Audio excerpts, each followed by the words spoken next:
ఓం శ్రీ మాత్రే నమః. అందరికీ నమస్తే. అందరూ కూడా భగవాన్ అనుగ్రహంతో అందరము బాగుండాలి మనసరం వారు ప్రార్థిస్తూ ఉన్నాను. ఈ రోజున శ్రీ శివ మహాపురాణంలోని రుద్ర సంహితలో సతీఖండంలోని 25వ అధ్యాయం నుంచి అయితే మనము విందాము. ఓం నమ శివాయ. హర మహాదేవ శంభో శంకర్. సతీ సందేహాలను తొలగించిన శ్రీరాముడు, సతిని మానసికంగా త్యజించిన శివుడు. అమ్మా జగన్మాత, మీ ఆదేశాన్ని శ్రీరాముడు ఎల్లప్పుడూ పాటిస్తాడు, వినండి.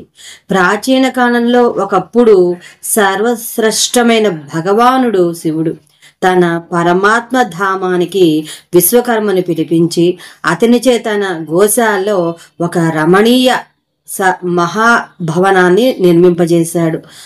అందులో ఒక శ్రేష్టమైన సింహాసనాన్ని, దానిపైన ఒక పరమాద్భుతమైన దివ్యమైన ఉత్తమమైన నేటికి ఎక్కడా సాటి లేని చిత్రాన్నొక దాన్ని నిర్మింప చేశాడు. తరువాత అన్ని దిక్కుల నుండి ఇంద్రాది దేవగణాల వారిని, సిద్ధ గంధర్వ నాగాదులను, సర్వ ఉపదేవులను కూడా రమ్మని ఆదేశించాడు. వేదాలను పుత్ర సహితంగా బ్రహ్మదేవుడిని కూడా ఆహ్వానించాడు. మునులను అప్సరసులు కూడా రమ్మన్నాడు. వీరినే కాక దేవ, ఋషి, సిద్ధ, నాగజాతుల నుండి 16 కన్యలను చేతులతో మంగళ ద్రవ్యాలను పట్టుకొని సిద్ధంగా ఉండాలని చెప్పాడు. అమ్మా, ఆ మహాదేవుడు ఆ రోజు వీణా మృదంగాది నానా ప్రకార వాద్యాలతో, సుందర గీతాలతో ఒక గొప్ప ఉత్సవాన్ని రచింపచేశాడు. సంపూర్ణ ఔషధులతో రాధ్యాభిషేక యోగ్యములైన ద్రవ్యాలన్నింటినీ ఒక చోట చేర్చాడు. ప్రత్యక్షంగా అప్పటికప్పుడు తీర్థాల నుండి తేబడిన జలాలతో నింపిన 5 కలశాలను తెప్పించి ఉంచాడు. ఇంకా ఎన్నెన్నో కనీవినీరుగని ఏర్పాట్లను సామాగ్రిని తెప్పించి మహర్షులచే వేద ఘోషను పలికించి ఆకాశమే వేదాన్ని శబ్దించేలా చేశాడు. ఇంతకీ విశేషం ఏంటంటే, ఆయన తన భక్తాగ్రేసుడైన శ్రీ మహావిష్ణువుని సన్మానించాలనుకున్నారు. హరిని వైకుంఠం నుండి పిలిపించి శుభముహూర్తంలో లోక ప్రసిద్ధులందరి సమక్షంలో శివుడు ఆయనను ఆ సర్వశ్రేష్ఠ సింహాసనంపై కూర్చోబెట్టారు. లోకైక చక్రవర్తికి పెట్టవలసిన అలంకారాలను, దివ్యాది దివ్య ఆ భూషణాలను శివుడే స్వయంగా ఆప్యాయంగా శివునికి అలంకరించాడు. మంగళవచనాలను తానే స్వయంగా చదువుతూ అద్భుతమైన కిరీటాన్ని విష్ణువు తలపై పెట్టాడు. దానిపై సామ్రాజ్యాభిషేక జలాన్ని కూడా తన చేతులతోనే పోశాడు. ఇక ప్రపంచంలో తనతో సహా ఎవ్వరి వద్ద ఉండే అవకాశం కూడా లేనంత ఐశ్వర్యాన్ని మహావిష్ణువునికి ప్రదానం చేశాడు. తర్వాత ప్రపంచంలోని తొలిసారిగా శివుడు విష్ణువుని స్తుతించాడు. ఆ తర్వాత అక్కడి వారందరికీ ఇలా ఆనతిచ్చాడు. లోకేశులారా, నేటి నుండి నాతో సహా అందరికీ శ్రీ మహావిష్ణువే వందనీయుడైన దేవాది దేవుడు. ఈ దైవ శిఖామణికి బ్రహ్మతో సహా అందరూ వందనాలు చెయ్యాలి. వేదాలు కూడా ఈ మహానుభావునే కీర్తించాలి. ఇది నా ఆజ్ఞ.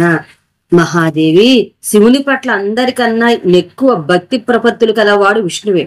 విష్ణువుని యొక్క శివభక్తిని కనులారాగాంచి మనసారా అనుభవించి ఆ మహాదేవుడు ప్రసన్న చిత్తుడే, తానే భక్తవత్సలుడు, వరదాయకుడు కూడా అగుట చేత ఈ కట్టడి చేసి ముందుగా తానే ఆ గరుడ ధ్వజునికి ప్రణామం చేసి స్తుతించారు. అప్పుడు అక్కడున్న మిగతా వారంతా విష్ణుదేవుకి వందనాలు చేయగా, కరుణాళుడైన కాలకంఠుడు భగవానునిపై ఈ విధంగా వరాలను కురిపించాడు. ఓ శ్రీహరి, నా ఆజ్ఞతే నీవు సమస్త లోకాలను ప్రభువుగా ఏలగలవు. అవసరమైన చోట సృష్టి సంహారాలను కూడా చేపట్టగలవు.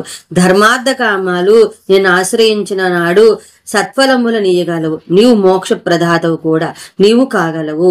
దుష్ట శిక్షణ, శిష్టరక్షణ నీవల చేయగల వారుండరు. పరాక్రమ సంపన్నుడై జగత్పూజ్యుడవు, జగదీశ్వరుడవు కాగలవు. సమరాంగణలో నీకింకా అపజయమన్నది ఉండదు. ఇవన్నీ కాక నా నుండి నీకు 3 ప్రకారాల శక్తులు వరంగా వస్తున్నాయి, గ్రహించు. మొదటిది ఇచ్చాదుల శక్తి, రెండవది నానా ప్రకారాల లీలలను ప్రకటించే శక్తి, మూడవది అన్ని లోకాల్లో స్వతంత్రంగా విహరించగలిగే శక్తి శ్రీహరి.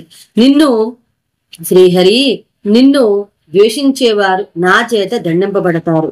నీ భక్తులకు నేను ఉత్తమమైన మోక్షాన్ని అందిస్తాను. నీకు మాయను కూడా ప్రసాదిస్తూ ఉన్నాను. దీని నుండి గాని, అది కల్పించే మోహం నుండి గాని నీవు తప్ప వేరెవరూ తప్పించుకోలేరు.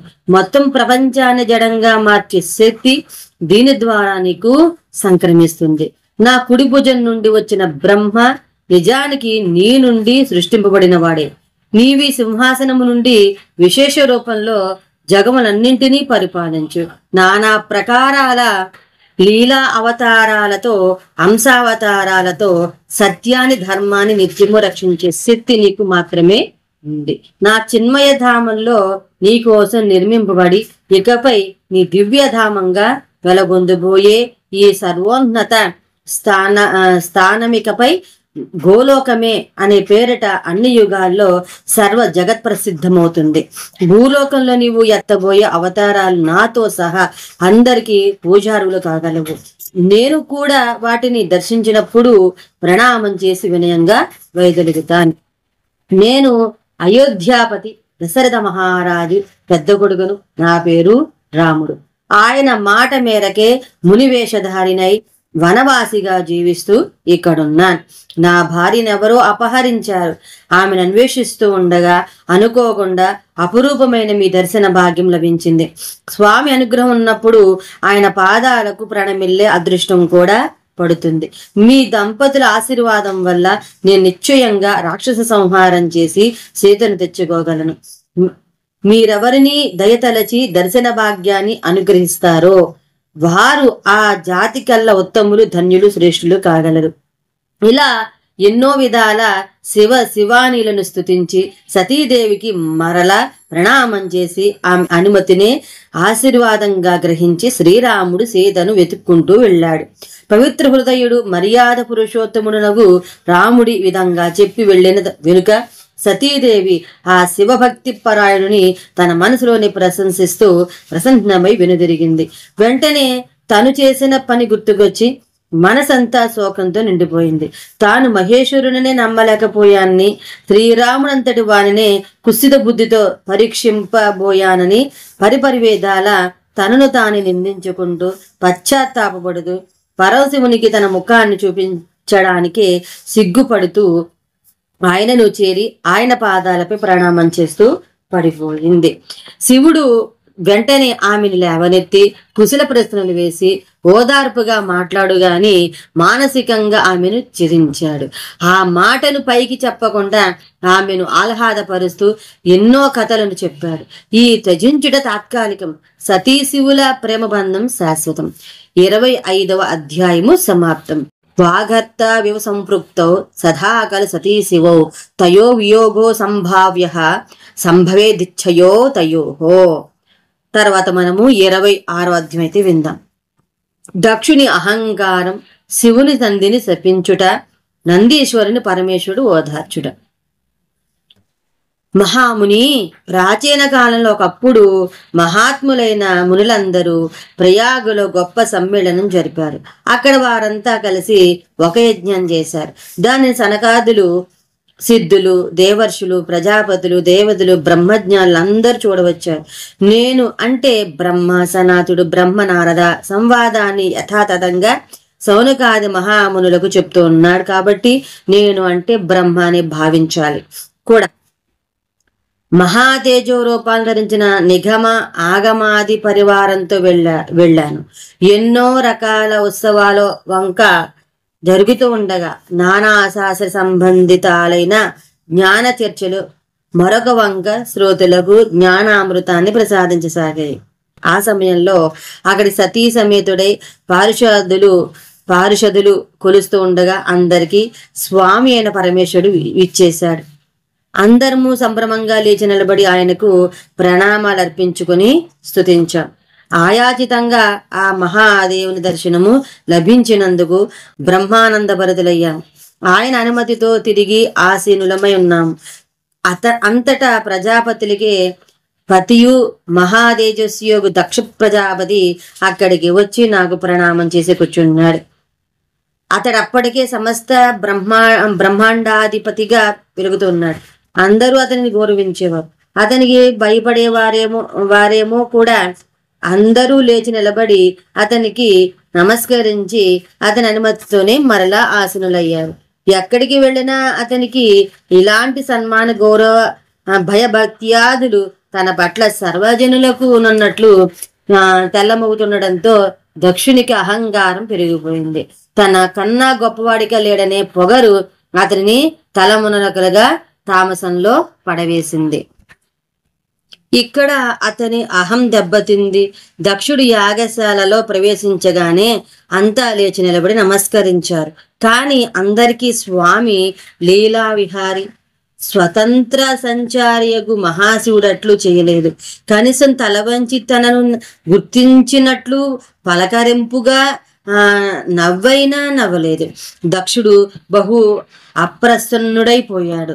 అతనికి రుద్రునిపై తెగ రౌద్రం వచ్చేసింది. వెంటనే ఆయన క్రూరంగా చూస్తూ నిండు సభలో ఇలా క్రోధ పరవశుడై శివనిందకు పాల్పడ్డాడు. ఈ దేవతలు, అసురులు, శ్రేష్ఠ బ్రాహ్మణులు, మహర్షులు అందరూ నాకు తల వంచి నమస్కారం చేస్తారు. ఇవాళ కూడా నేను లోపలికి రాగానే నా తండ్రి తప్ప ఇక్కడున్న వారందరూ నాకు ప్రణామిల్లారు. అది పద్ధతి.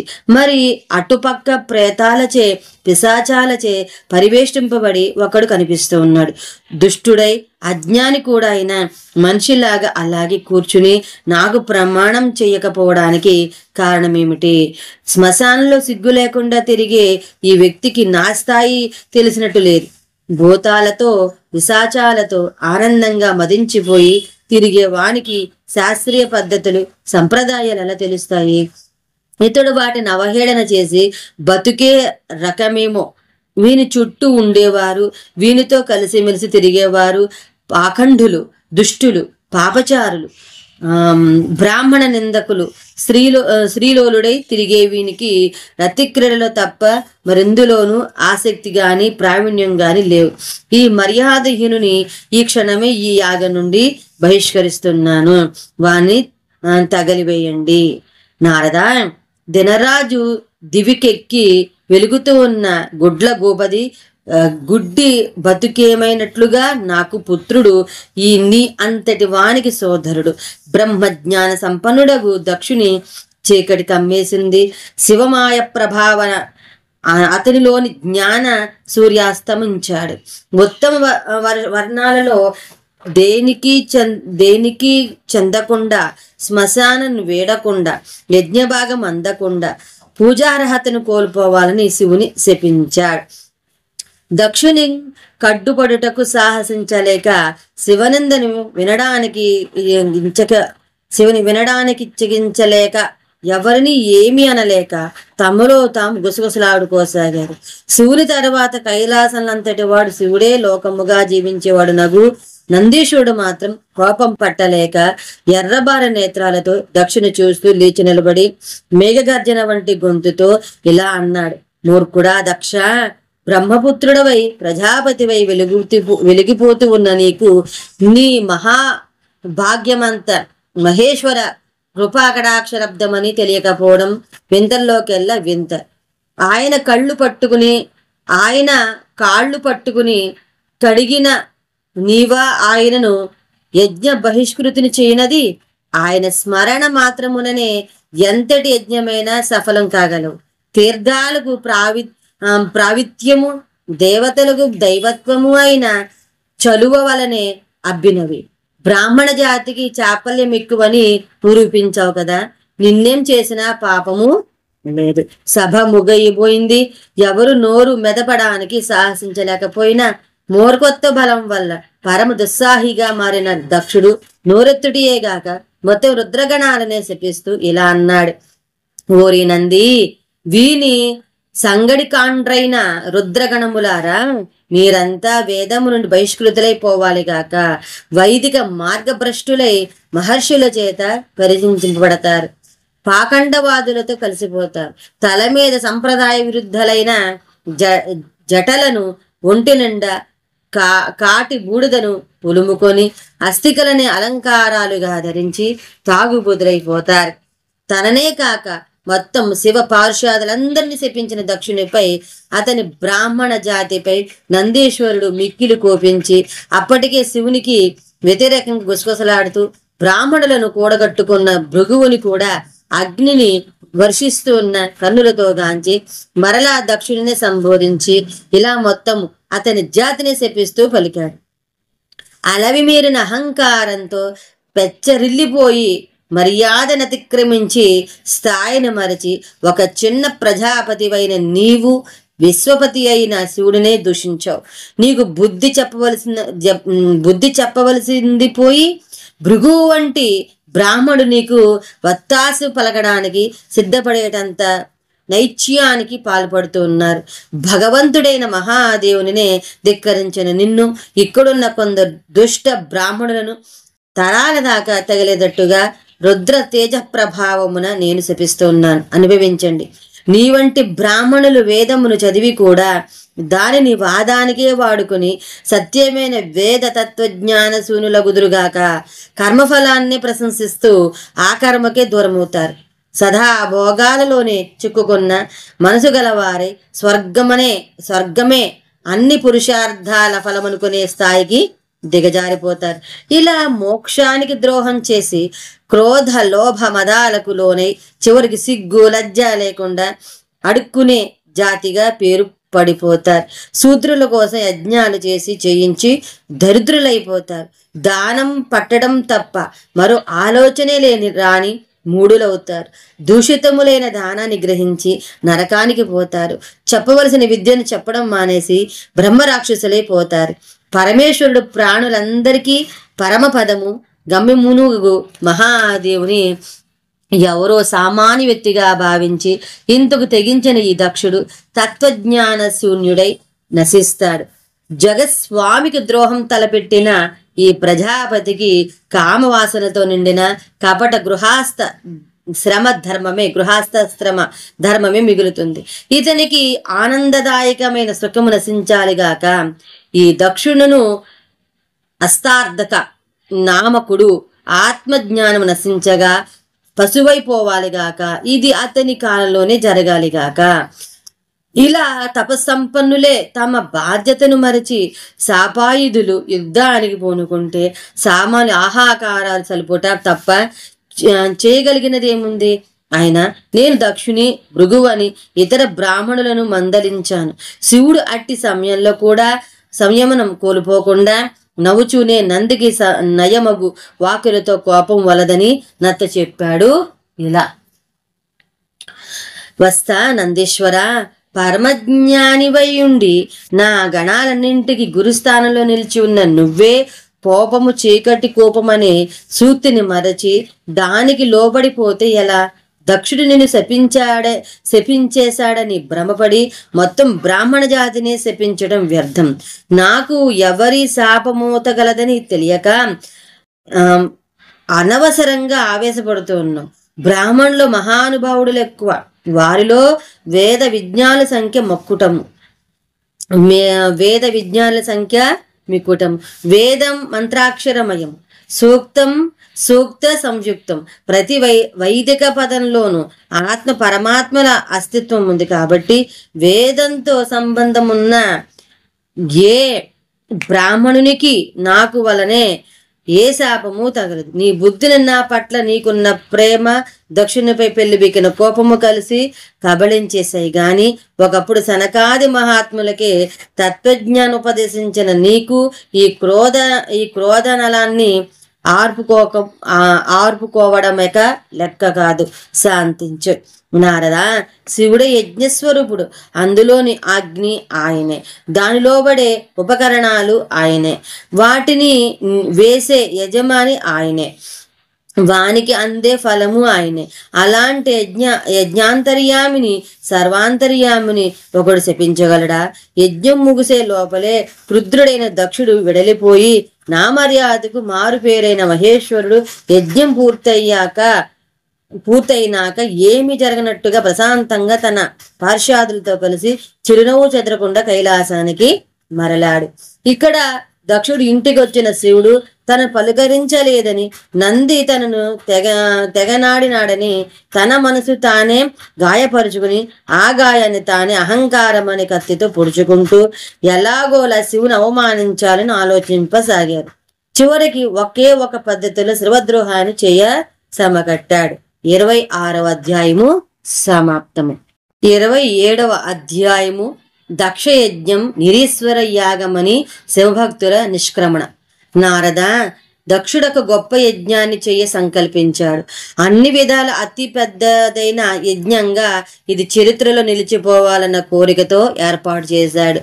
యజ్ఞ దీక్షను స్వీకరించినప్పుడే లోకంలోని సమస్త దేవర్షులను, మహర్షులను, దేవతలను పిలిచాడు. కనకలమను పేరు గల విశాలమైన తీర్థంలో ఈ మహాయజ్ఞాన్ని చేయడానికి సమకట్టి ఆ వేళకు రమ్మని బ్రహ్మను ప్రత్యేకంగా నా పరివారమంతటితోనూ దయ చెయ్యమని సత్యలోకానికి వచ్చి మరి ఆహ్వానించాడు. అలాగే వైకుంఠానికి పోయి శ్రీ మహావిష్ణువును ఆయన అవరోధ వ్రాతంతో సహా విచ్చెయ్యాలని పరిపరి విధాల ప్రార్థించాడు. మనసులో ఏ ఆలోచన కలిగిందో గాని అష్టదిక్పాలులను, సమస్త లోకపాలకులను, అభ్యుదయశాలురైన ఉపదేవతలను వారి సంపూర్ణ సేనాబలంతో సహా రమ్మని ఆహ్వానించాడు. విశ్వకర్మను రావించి ఒక పెద్ద యజ్ఞశాలను అతిథులకు విడిదిగాను ఒక బ్రహ్మాండమైన దివ్య భవనాన్ని నిర్మింపజేశాడు. భృగ్వాది మహాతపోధనులను తన మహాయజ్ఞానికి ఋత్విజులనుగా వరించాడు. అధిష్టాతగా విష్ణువును, వేదత్రయ పాఠకునిగా బ్రహ్మను వ్యవహరించవలసిందిగా ప్రార్థించి మా అంగీకారాన్ని పొందారు. 40,000 మంది ఋత్విజులు తొలిసారిగా మంత్రపఠనం చేయగా పులకిత గాత్రుడై అగ్నిదేవుడు పరవశించి మరీ వెలిగిపోసాగాడు.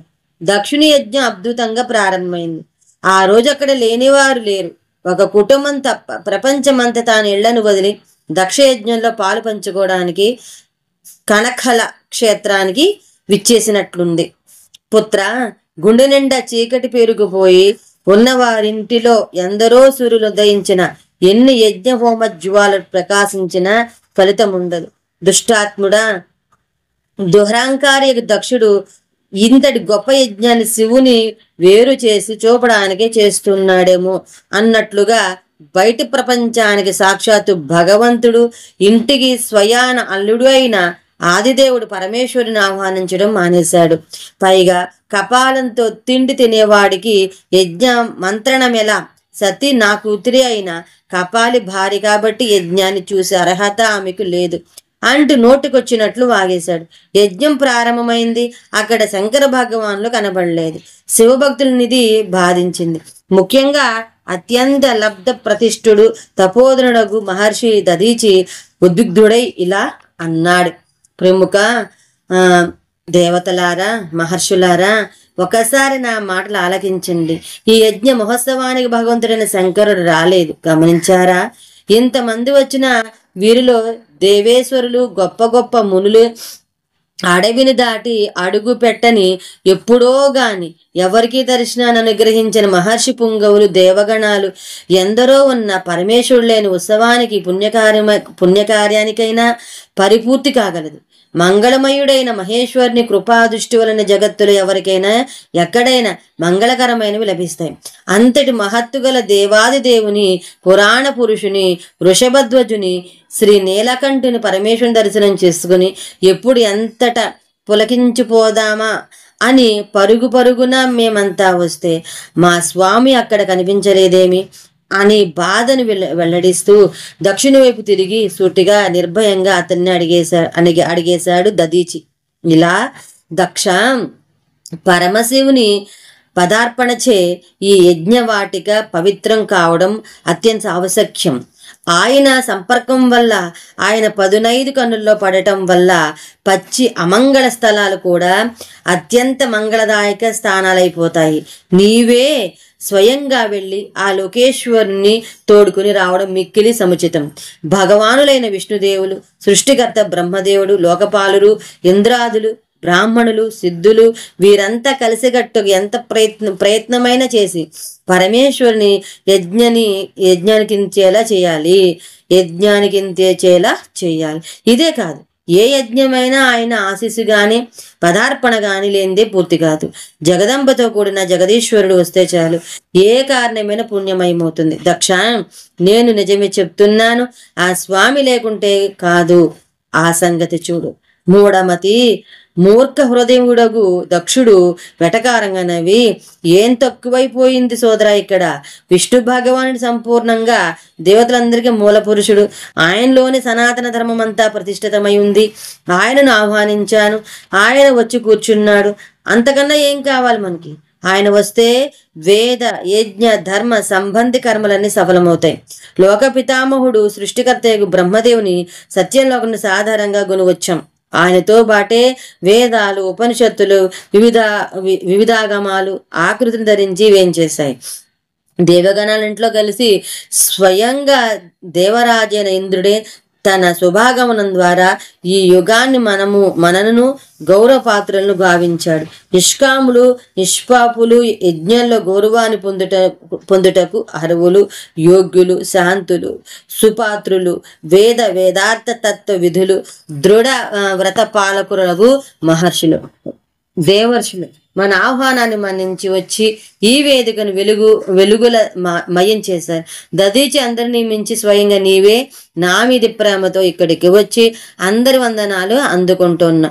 ఇంకేం కావాలే? ఇంకెవరు రావాలే?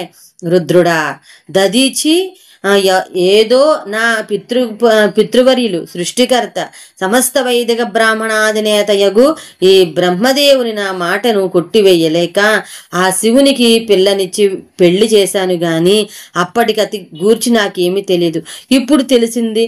అతడు కులీనుడు కాడు, తల్లిదండ్రులు లేరు. భూత ప్రేత పిశాచాలకి అతడు స్వామి.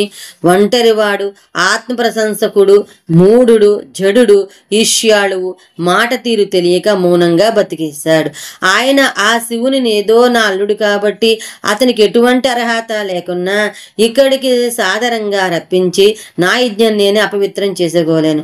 ఇక మీరు కూడా ఆ కాటి వీటి వాణిని మరచి నా యజ్ఞంలో పాల్గొని నన్ను కృతార్థం చేయండి. మీకిదేనా ప్రార్థన? దయచేసి వెంటనే లేచి నిలబడి, దక్ష, శివనందని వినుటన కూడా మహాపాపమే. నీకు వినాశకాలం దాపురించింది. ఆ జగదీశ్వరు లేని యజ్ఞము ఆ యజ్ఞమే కాగలదు అని చెప్పి వెడలిపోయాడు. ఆయనను అనుసరిస్తూ కొందరు భక్తులు అదే విధంగా శివనందకుడైన దక్షుని శపించి నిష్క్రమించారు. కానీ అప్పటికి కూడా బుద్ధి రాని దక్షుడు ఆ మహనీయులు నపహాస్యం చేశారు.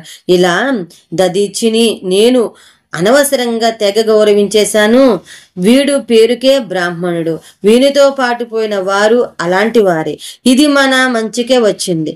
ఎవరి చిత్తంలో విచార శక్తి నశిస్తుందో, ఎవరైతే మందబుద్ధులై మిథ్యావాదులై వేదాది సకల వాంగ్మయాలను అనుసరించి లోకాన్ని పాలించు నన్ను తెలుసుకోలేరో వారు యజ్ఞంలో పాల్గొనడానికి అర్హులు కారు. తెలియక పిలిచాను, తెలిసి ఆనందిస్తున్నాను. భగవంతుడైన విష్ణువు వేద నిధి విధాత మునుగు మహాపురుషులు దేవతలు తమ ఉపస్థితి ద్వారా నా యజ్ఞాన్ని సఫలం చేయబోతూ ఉన్నారు. ఋతుజులారా, కార్యక్రమాన్ని కొనసాగించండి. పోయినోళ్ళు అతి తక్కువే. నారద, భవిష్యత్ దర్శనము చేయగలిగిన మా వంటి కొందరు శివమాయా మోహితులై కదలలేక అసంఖ్యాకులు అక్కడే ఉండిపోగా దక్షయజ్ఞము కొనసాగింది. శివపురాణము 27వ అధ్యాయము సమాప్తం. శివపురాణం 28వ అధ్యాయము దక్షయజ్ఞానికి సతీదేవి ఆగమనం, దక్షిణితో వాగ్వాదం, ప్రాణత్యాగం. సౌనకాచార్య, ఆ యాగానికి నారదుడు దదీచి వెళ్ళిన తరువాత వచ్చాడు అంటూ మిగిలిన దక్షాధ్వర వృత్తాంతాన్ని సూత మహర్షి ఇలా ప్రవచింపసాగాడు. మహామునులారా, దేవర్షి గణాల వారంతా అమితోత్సాహంతో దక్షయజ్ఞ వాటి వైపు సాగిపోతుంటే ఆ సమయానికి గంధమాదన పర్వతంపై చెలికత్తెలతో కలిసి ఆటలాడి సేద తీరుతున్న సతీదేవి చూసింది. రోహిణి చంద్రుడు కూడా వెళుతుండడం చూసి తన ఇష్టసఖి అయిన విజయ అనే పేరు గల నారీమణిని వారి వద్దకు పంపి ఈ హడావిడి ఏమిటో కనుక్కుని రమ్మంది. వెళ్ళి వచ్చి విజయ చెప్పిన మాటను విని ముందు ఆశ్చర్యపోయింది. దుఃఖము కోపము తర్వాత కలిగాయి. ఇంత సందడి తన పుట్టింట జరుగుతూ ఉంటే తనకెవరూ మాట మాత్రమేనా చెప్పలేదను మాట సతీదేవిలో అన్ని మనోవికారాలు పడింది. ఆమె వెంటనే కొందరు శివపార్షదులను పిలిపించి వారితో సహా పరమేశ్వరుని వద్దకు పోయి ఇలా పలికింది. ప్రాణేశ్వర, నా పితృదేవుని ఇంట ఏదో పెద్ద మహాయజ్ఞం జరుగుతోందట. అది ఇంతవరకు ఎవరు కని విని ఎరుగని మహోత్సాహమట. దేవతలు కూడా వెళుతున్నారట. ఇంత గొప్ప ఉత్సవానికి వెళ్ళాలని గాని నన్ను తీసుకు వెళ్ళాలని గాని మీకెందుకు అనిపించడం లేదు? చెప్పండి మహాదేవా, మీరే యజ్ఞ వార్తను నాకెందుకు తెలుపలేదు? ఓ స్వామి, సర్వజ్ఞులైన మీకు తెలియందేమున్నది? అత్తింటికి మీకైనా పుట్టింటికి నాకైనా రాకపోకలుంటే వారితో స్నేహం వర్ధిల్లుతుంది. నా ప్రార్థనను మన్నించి నన్ను తీసుకుని యజ్ఞానికి బయలుదేరండి. ఎంతటి జ్ఞానికైనా భగవంతునికైనా సంసారంలో దిగిన వారికి రాగద్వేషాలు మనసును సలపక తప్పదు కదా. దక్షుడు తనకు చేసిన అవమానానికి అప్పటికి ఆయన గుండె గాయపడింది. ఆయన ఆ మహాదేవుడు చిన్నగా నవ్వుతూ మధురమైన వాణినే వాడుతూ ఇలా ప్రత్యుత్తరము ఇచ్చాడు. ప్రాణేశ్వరి, నీ తండ్రి నా పట్ల దారుణమైన ద్రోహ బుద్ధిని ప్రకటించాడు. ఈ మధ్యనే ఒక యజ్ఞంలో నన్ను అనరాని మాటలన్నాడు. బాధపడతావని నీకు చెప్పలేదు. ఇప్పుడు యజ్ఞాన్ని చాలా పెద్ద ఎత్తు నిర్వహిస్తున్న నన్ను తప్ప ఇతర దేవతలందరినీ ఆహ్వానం పలికాడు. దేవర్షులను మహర్షులను అందరినీ పిలిచాడు. నన్ను పిలవలేదేమని అడిగిన వారికి జవాబుగా ఈ నిండు సభలో నన్ను తీవ్రంగా దూషించాడు. పిలవని పేరంటానికి ఎవ్వరూ పోరు కదా.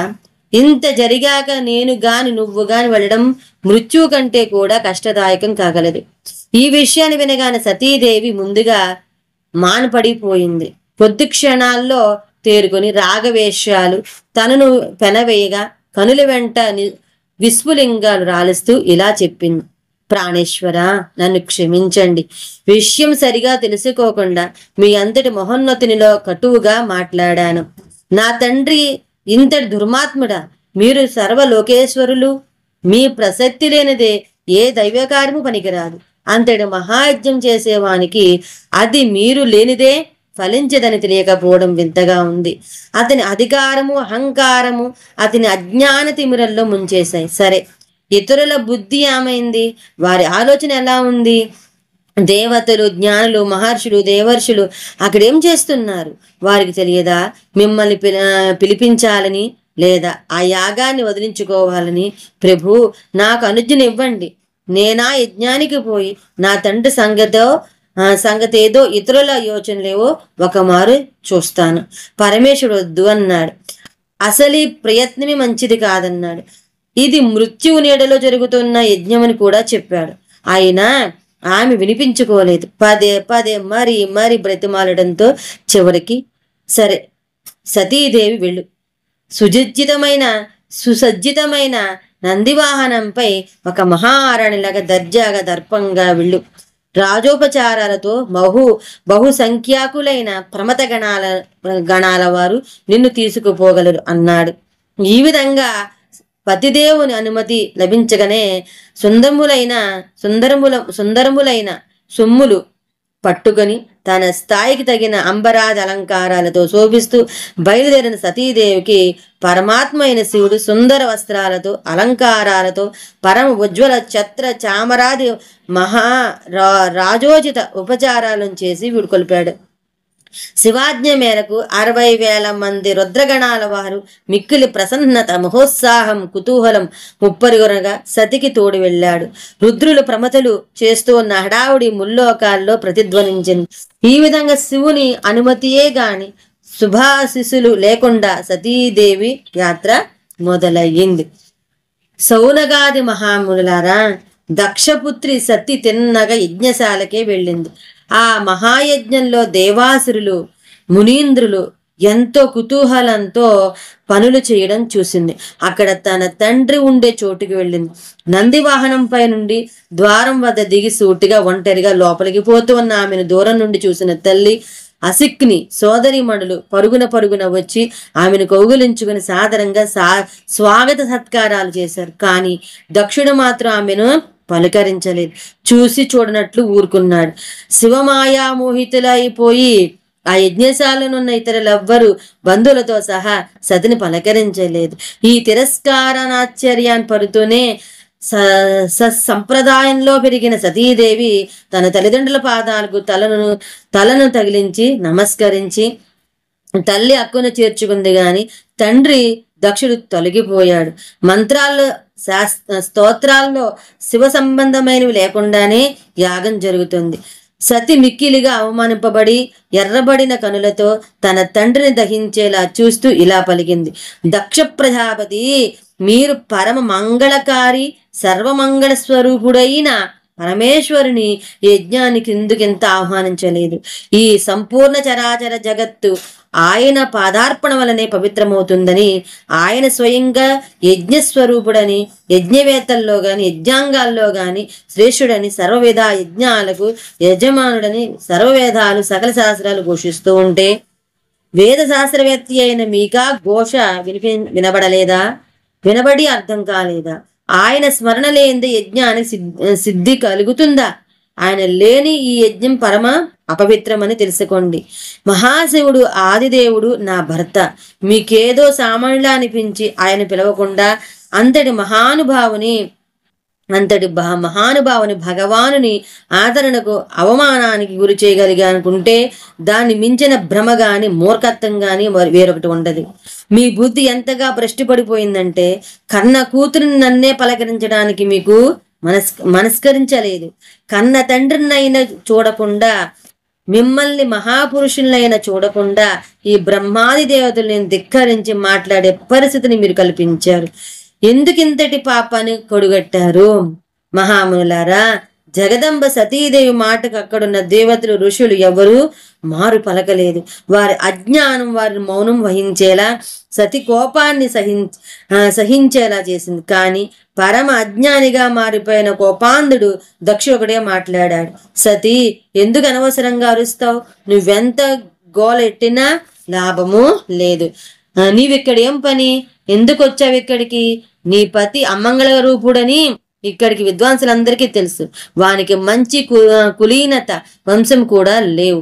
వేదము నుండి బహిష్కృతుడై భూత ప్రేత పిశాచాలతో శ్మశానంలో తిరిగేవాడిని, వాటికి స్వామిని, కురూపధారిని, బూడిద పోతగాని ఆ శివుని ఎలా ఎంత గొప్ప యజ్ఞానికి ఇంతమంది మహోన్నతుల మధ్యలో పిలవగలను? పైగా అతడొక ఉద్దందుడు, దురాత్ముడు కూడాను. నిన్ను వానికిచ్చి ఒక తప్పు చేశాను, ఇక మరో తప్పు చేయను. కాబట్టి ఓ నా సుపుత్రి, నువ్వు కోపం తగ్గించుకొని శాంతంగా ఉండి ఎలానూ రానే వచ్చావు. కాబట్టి దీన్ని పూర్తిగా చూసి నేను అందరూ ఆడపిల్లతో పాటు నీకు కూడా ఇచ్చే కానుకలను స్వీకరించు. త్రిభువన పూజిత అయిన సతీదేవిని ఈ సంభాషణ మరింత బాధ పెట్టింది. తానిక్కడికి వచ్చి తన మర్యాదను కోల్పోవడమే కాకుండా తన భర్తను మరిన్ని నందలపాలు చేసి ఆ మహనీయుని పరువు తీసింది.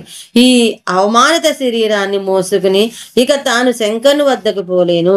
రోషంలో తాను దక్షునికి తగ్గ కూతురే.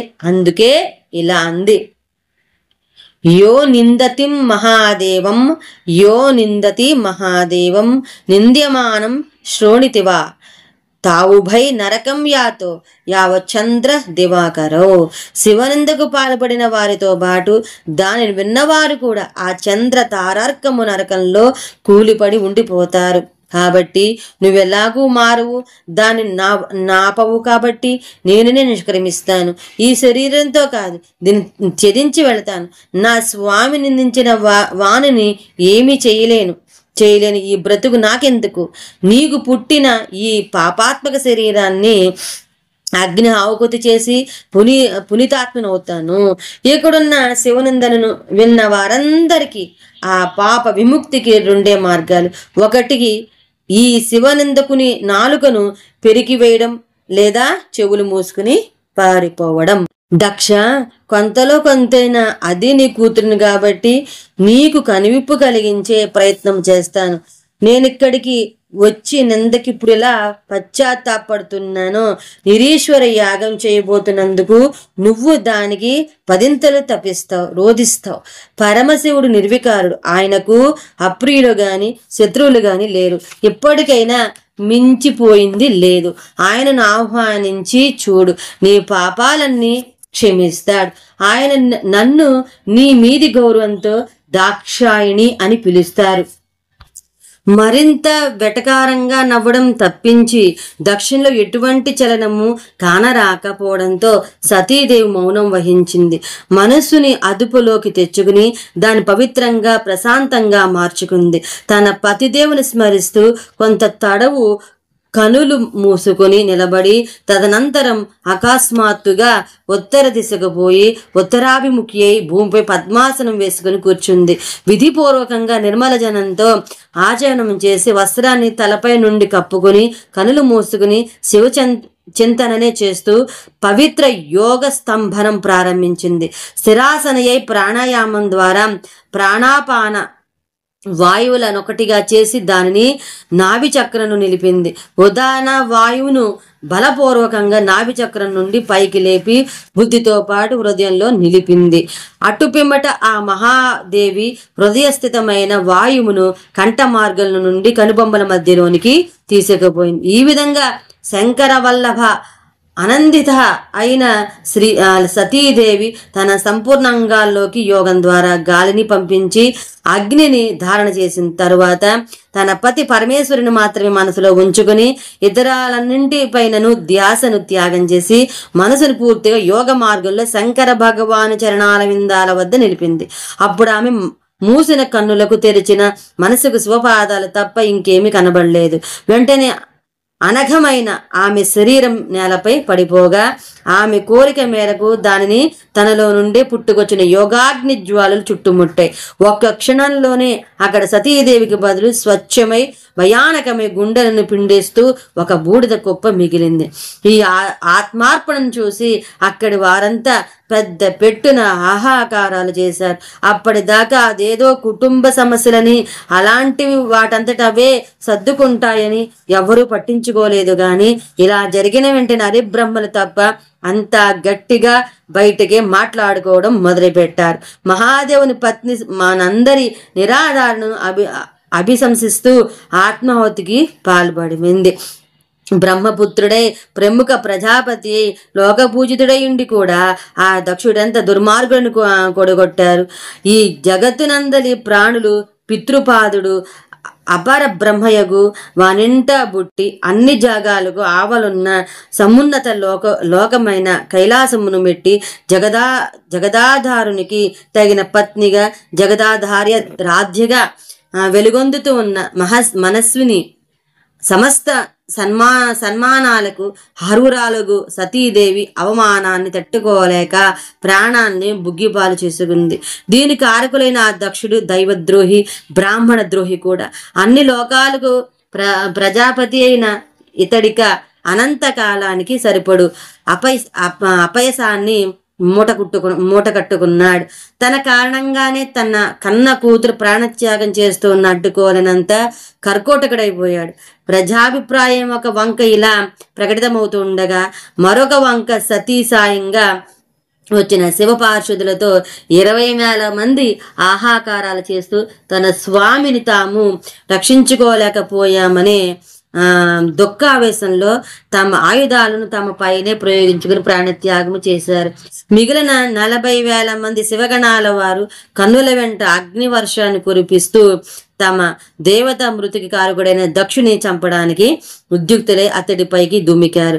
యజ్ఞ దీక్షితులయ్యున్న దక్షుని రక్షణ తన బాధ్యత కాబట్టి సమానుడైన భృగువు ఈ క్రింది మంత్రం చదువుతూ ఈ క్రింది మంత్రాలతో యజుర్మంత్రంతో దక్షిణాగ్నిలో ఆహుతులిచ్చాడు. అపహత అసూరాహ రక్షాం శివేదిషదః. భృగువి మంత్రాన్ని ఉచ్చరించగానే ఆ యజ్ఞగుండం నుండి 1000 మంది రుభు నామకులైన ప్రబల భయంకర వీరులైన దేవతలు ఉద్భవించారు. వారి చేతుల్లో నిప్పులు త్రక్కుతున్న కర్రలున్నాయి. హే శౌనకాచార్య, వారు శివగణాలపై బడి అవక్ర పరాక్రమాన్ని మిరిపించి వారందరిని పాలద్రోరారు. యజ్ఞానికి ఉన్న శక్తి అంతటిది. మరి యజ్ఞాగ్ని నుండి పుట్టిన వారిని ఏ శక్తి ఏమీ చెయ్యలేదు. ఇదంతా చూస్తూ శివగణాల ఓటమి కూడా ఆ మహాశివుని సంకల్పమే కావచ్చునని భావించి అక్కడ ఆసీనులైన మహర్షులు, ఇంద్రాది దేవతలు, మరుద్గణాలు, శివదేవుని అశ్విని దేవతలు, లోకపాలకులందరూ పాలాదులందరూ మౌనాన్ని ఆశ్రయించారు. శివుని అంగీకారం లేదే అగ్నిదేవుడు సతీదేవుని దహించలేడని వారు ఆ విధంగా ఉండిపోయారనుకోవచ్చు. కానీ ఇది ఇక్కడితో ఆగదని, దీని ఏదో ఘోర విధ్వంసం జరుగుతుందని అందరికీ స్ఫురించింది. 28, 29, 30 అధ్యాయాలు సమాప్తము. తర్వాత మనము 31వ అధ్యాయం అయితే విందాం. ఆకాశవాణి ద్వారా దక్ష వినాశ సూచన, దేవతా నిష్క్రమణ ప్రేరణ. మునీశ్వరులారా, ఈ దక్షయజ్ఞవాటికలోని అందరి ఉత్కంఠకు ముగింపు పలుకుతోందా అన్నట్లుగా ఎల్లరి ధర్మ సందేహాలను తీరుస్తూ స్పష్టంగా వేద వాక్కునదిగిన అశరీరవాణిలా వినిపించింది. ఓరోరి దురాచారి దక్ష, అందరికీ ఆశ్చర్యం కలిగించేటంత తెలివి తక్క పనిచేశావు.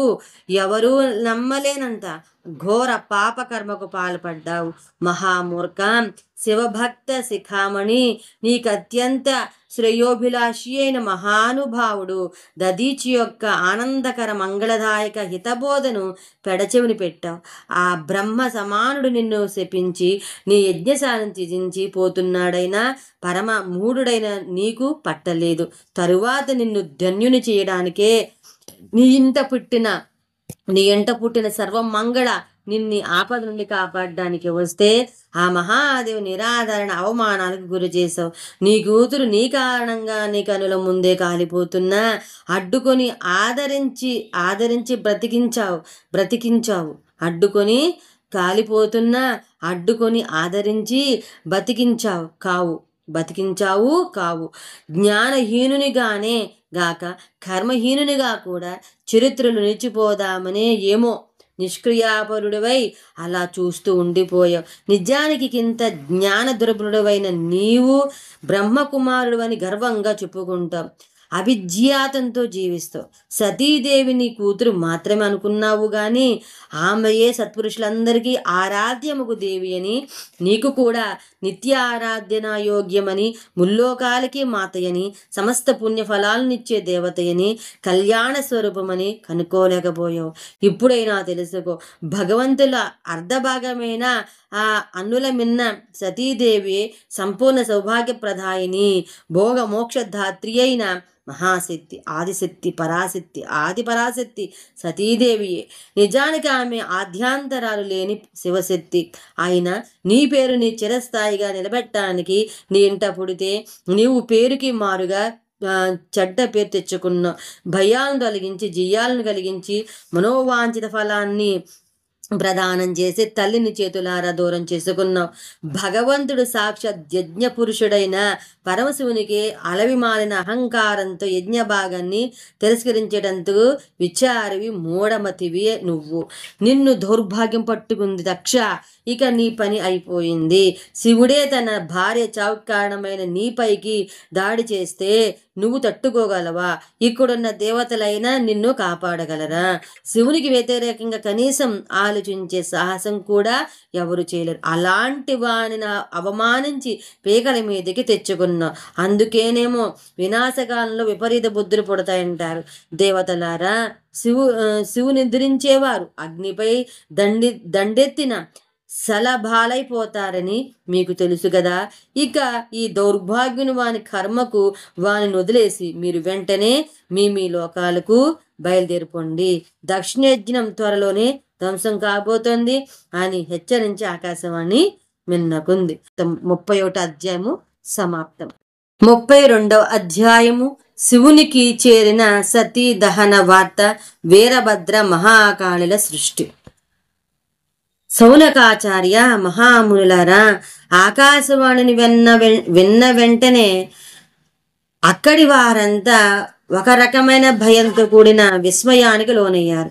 నారదుడు మాత్రం అక్కడి నుండి మాయమయ్యాడు.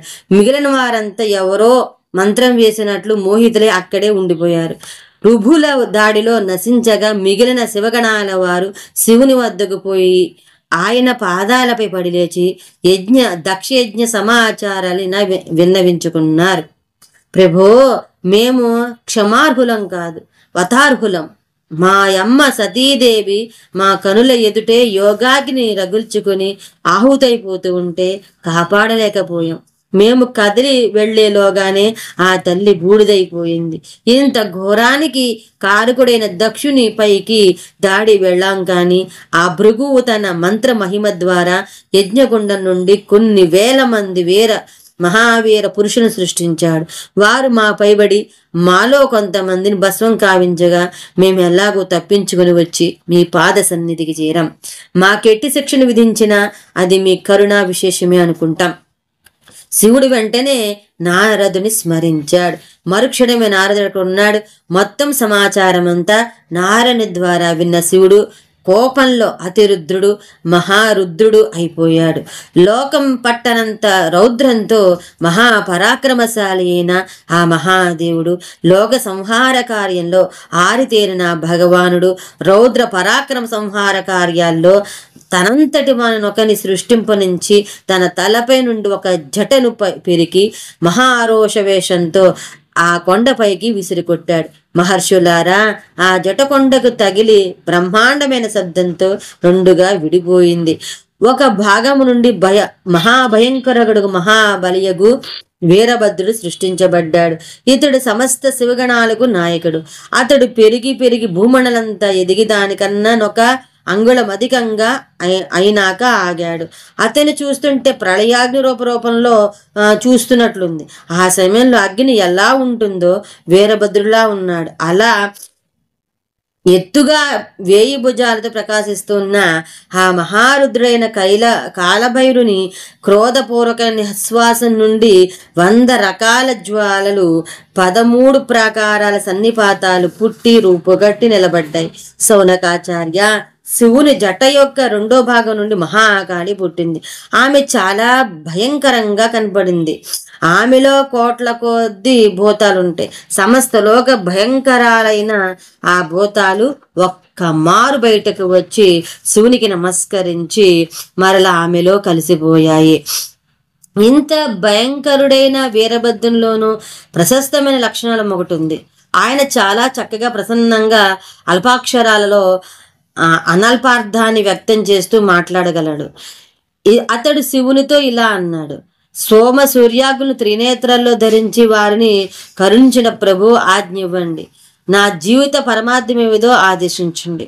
మీరు ప్రసాదించిన శక్తులతో సముద్రాన్ని కించాలన్నా, పర్వతాలను పిండి కొట్టాలన్నా, బ్రహ్మాండాన్ని భస్మం చెయ్యాలన్నా, సర్వశక్తివంతులైన దేవతలు ఋషులను మొత్తంగా కాల్చి బూడిద చేయాలన్న పనిని 1 నిమిషంలో పూర్తి చేసి మరుక్షణం మీ పాదాలపై వాలిపోగలను ఆదేశించడం. మహాదేవ, మీ దయ వల్ల నాకు అసాధ్యం అన్నది లేదు.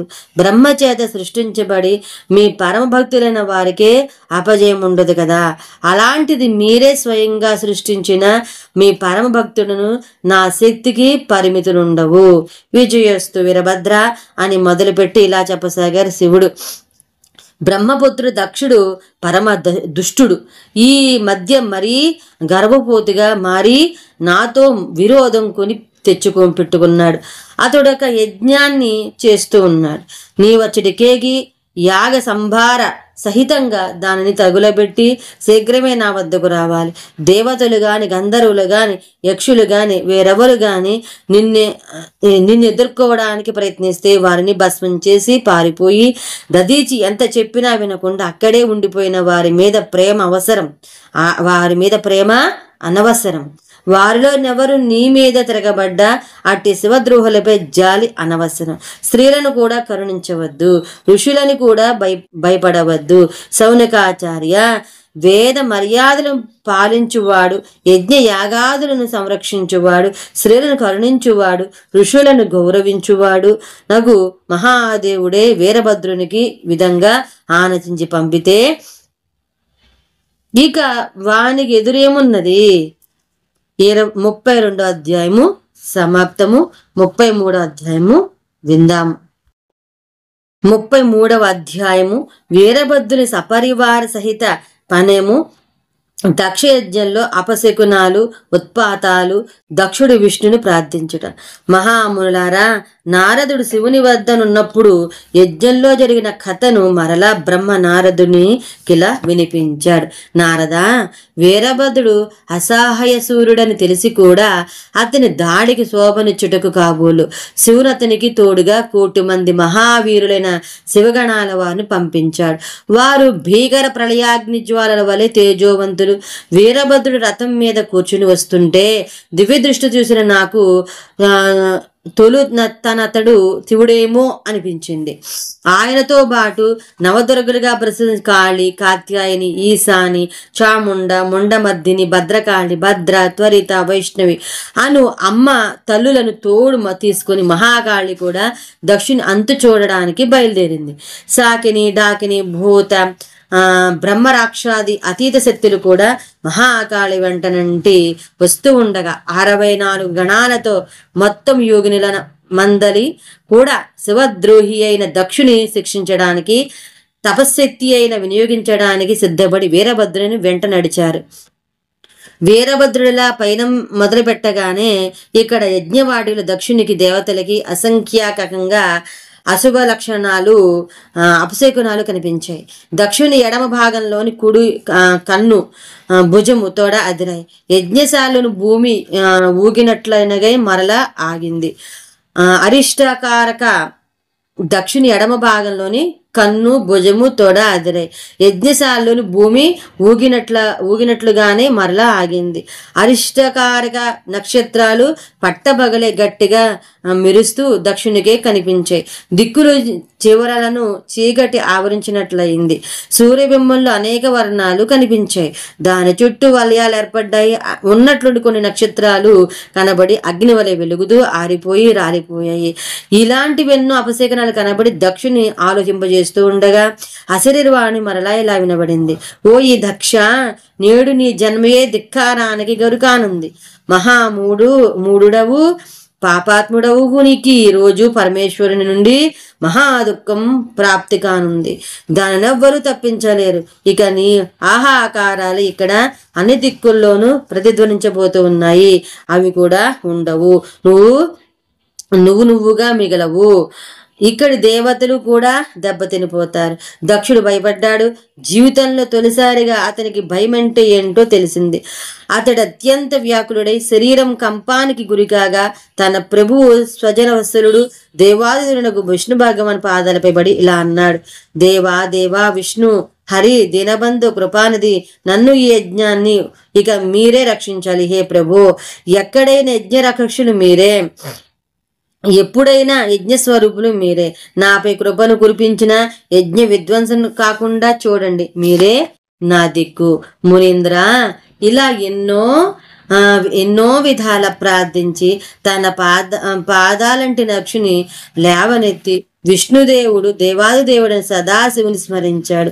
తనకు కూడా ప్రభువు ఐశ్వర్య ప్రదాతయ శివుని తత్వాన్ని దక్షునికి ఇలా బోధించాడు. ఓ ఈ ప్రజాపతి, నీకెందువలనో గాని తత్వజ్ఞానం కొరవడింది.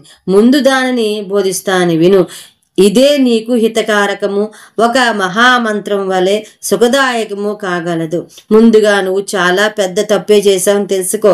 మనందరికీ అధిపతి అయిన పరమేశ్వరుణ్ణే అవహేళన చేశావు. అట్టి పాపికి అన్ని కార్యాలు నిష్ఫలాలే అవుతాయి. అంతేకాదు, అడుగడుగున ఆపదలు ఎదురవుతాయి. పూజనీయుని పూజ చేయడం మానేసి అపూజ్యుని పూజించే చోట దారిద్ర్యం తాండవిస్తుంది, మృత్యువు ప్రవేశిస్తుంది. ఈశ్వరావజ్యయ సర్వం కార్యం భవతి సర్వథా. విఫలం కేవలం నైవ విపత్తిచ్చ పదే పదే. అపూజ్యాయత్ర పూజ్యంతే పూజనీయోన పూజ్యతే. త్రీణి త్రత్ర భవిష్యంతి దారిద్ర్యం మరణం భయం. భయం కూడా తీవ్రంగా పట్టుకుంటుంది. కాబట్టి నీవు సంపూర్ణ ప్రయత్నంలో అనగా మనస వాచ కర్మణ భగవంతుడైన శివుని పూజించి సమ్మానించి ప్రార్థించాలి. ఆయనని అవమానించడంతోనే నీ భాగ్యరేఖ అదృశ్యమైపోయింది. ఒక ప్రజాపతివై ఉండి ఇంత దుర్నీతి పాలైన నిన్ను నేను రక్షించలేను. శివద్రోహులను శివుడే కాపాడగలడు. నీకు సంపూర్ణ సత్యాన్ని చెప్పాను కుమారా నారద. విష్ణుదేవుని ఈ వచనాలను విని దక్షుడు చింతనలో మునిగాడు. తన దుఃఖం భయంతో తన ముఖం భయంతో నిరాశతో పాలిపోయింది. అతడిలా డీలా పడిపోయి గొంతు పెగలక మాట రాక నేలపై నిలబడి ఉండగా మహాదేవుని చే పంపబడిన వీరభద్రుని సైన్యాలు యజ్ఞవాటికలను దూసుకువచ్చాయి. ఆ సైన్యంలోని వారంతా మహావీరులు, సూర్యులు, నిర్భయులు, సాక్షాత్ రుద్ర దేవుడంతటువంటి పరాక్రమంతులు సింహనాదాలు చేస్తూ ప్రవేశించారు. ఆ నాదం ముల్లోకాలు ప్రతిధ్వనించింది. ఆ ధ్వని నాలకించిన సప్తద్వీపాల జనులకు గుండెల్లో గుబులు గూడు కట్టుకుంది. దక్షయజ్ఞ వాటిలు నున్న దేవతలను కూడా భయం వేసింది. దక్షిణ ముఖం భయంతో రక్తం కారుతున్నట్లు అయిపోగా అతడు తన భార్యలతో సహా విష్ణుదేవుని పాదాలపై ఒక కర్ర పడినట్లు పడిపోయి తనను తన యజ్ఞాన్ని రక్షింపమని దీనంగా ప్రార్థించాడు. ఇలా, మహాప్రభు, మీ బలంతోనే నేను యజ్ఞాన్ని మొదలు పెట్టగలిగాను. సత్కర సిద్ధికి ప్రణామంగా విశ్వంలో వెలుగొందే పరమాత్మ మీరే. కర్మసాక్షి యజ్ఞ ప్రతిపాలకులు మీరే. వేదోక్త ధర్మాన్ని సృష్టికర్తని కూడా రక్షించేది మీరే. నన్ను నా యజ్ఞాన్ని రక్షించండి. శివతత్వముకుడైన వానిని ఇతరత్ర మహానుభావుడని చెడకుండా కాపాడి జ్ఞానిని కావించడానికి మళ్ళా ప్రయత్నిస్తూ మహావిష్ణుడిలా బోధించాడు. రక్షకుడు ఇక్కడ నేనే అనే విషయం సత్యమే గాని దానిని దాటి ఉన్న జ్ఞానాన్ని చూడు. నీకది దొరకాలంటే ముందు నీలో పెరిగిపోయిన క్రూరతాపూర్వకంగా కుశబుద్ధి త్యజించు. నైమిషారణ్యంలో జరిగింది అప్పుడే మర్చిపోయావా? అక్కడ గాని ఇక్కడ గాని శివుని కోపం నుండి నిన్ను కాపాడగల సముద్రుడొక్కడైనా కనిపించాడా? నీవెంత దుర్మతివైనా అందరికీ నీ మీద ప్రేమాభిమానులున్నాయి. కానీ నీవు చేసింది శివాపచారం. నిన్ను వెంట పెట్టుకుని శివునికి అపచారం చేసేటంత అజ్ఞానులు ఎవరు ఉండరు. ఏది కర్మో ఏది అకర్మో నీకు ఇంకా తెలియడం లేదు. పైగా కర్మయే సర్వసమర్థకం కాదు. భగవంతుడైన సదాశివుడే సర్వకర్మలను శుభకరం చేయగల సమర్థుడు. అంతేకాదు శివునికి అంకితం కాని కర్మ నరక ప్రాప్తి హేతువు కావచ్చు. కేవలం జ్ఞానమాశ్రిత్య నిరీశ్వర పరానరాహ నిరయం తేత గచ్చంతి కల్పకోటి శతానిచ. దక్ష, నీ యజ్ఞశాలలోకి దూసుకొచ్చిన ఈ వీరభద్రుడు రుద్ర భగవాన్ క్రోధాగ్ని నుండి పుట్టున్నాడు. ఇతడే ఇప్పుడు సమస్త రుద్రగణాలకు నాయకుడు. మనందరినీ నశింపజేయడానికి అతడిక్కడికి వచ్చాడు. అతనికి అసఖ్యం లేదు. నాకు ఇప్పుడు అతడు శివ సమానుడే కాబట్టి నేను అతన్ని ఎదుర్కోను. నువ్వు అతనిని అటుండగానే మహాకోలాహలంతో పటాటోపంగా వీరభద్రుడికి అక్కడికి వచ్చాడు. విష్ణు దక్షిణితో వీరభద్రుని శరణు వేయడమని చెప్పదలుచుకున్నాడేమో, ఎవరికి వినబడలేదు.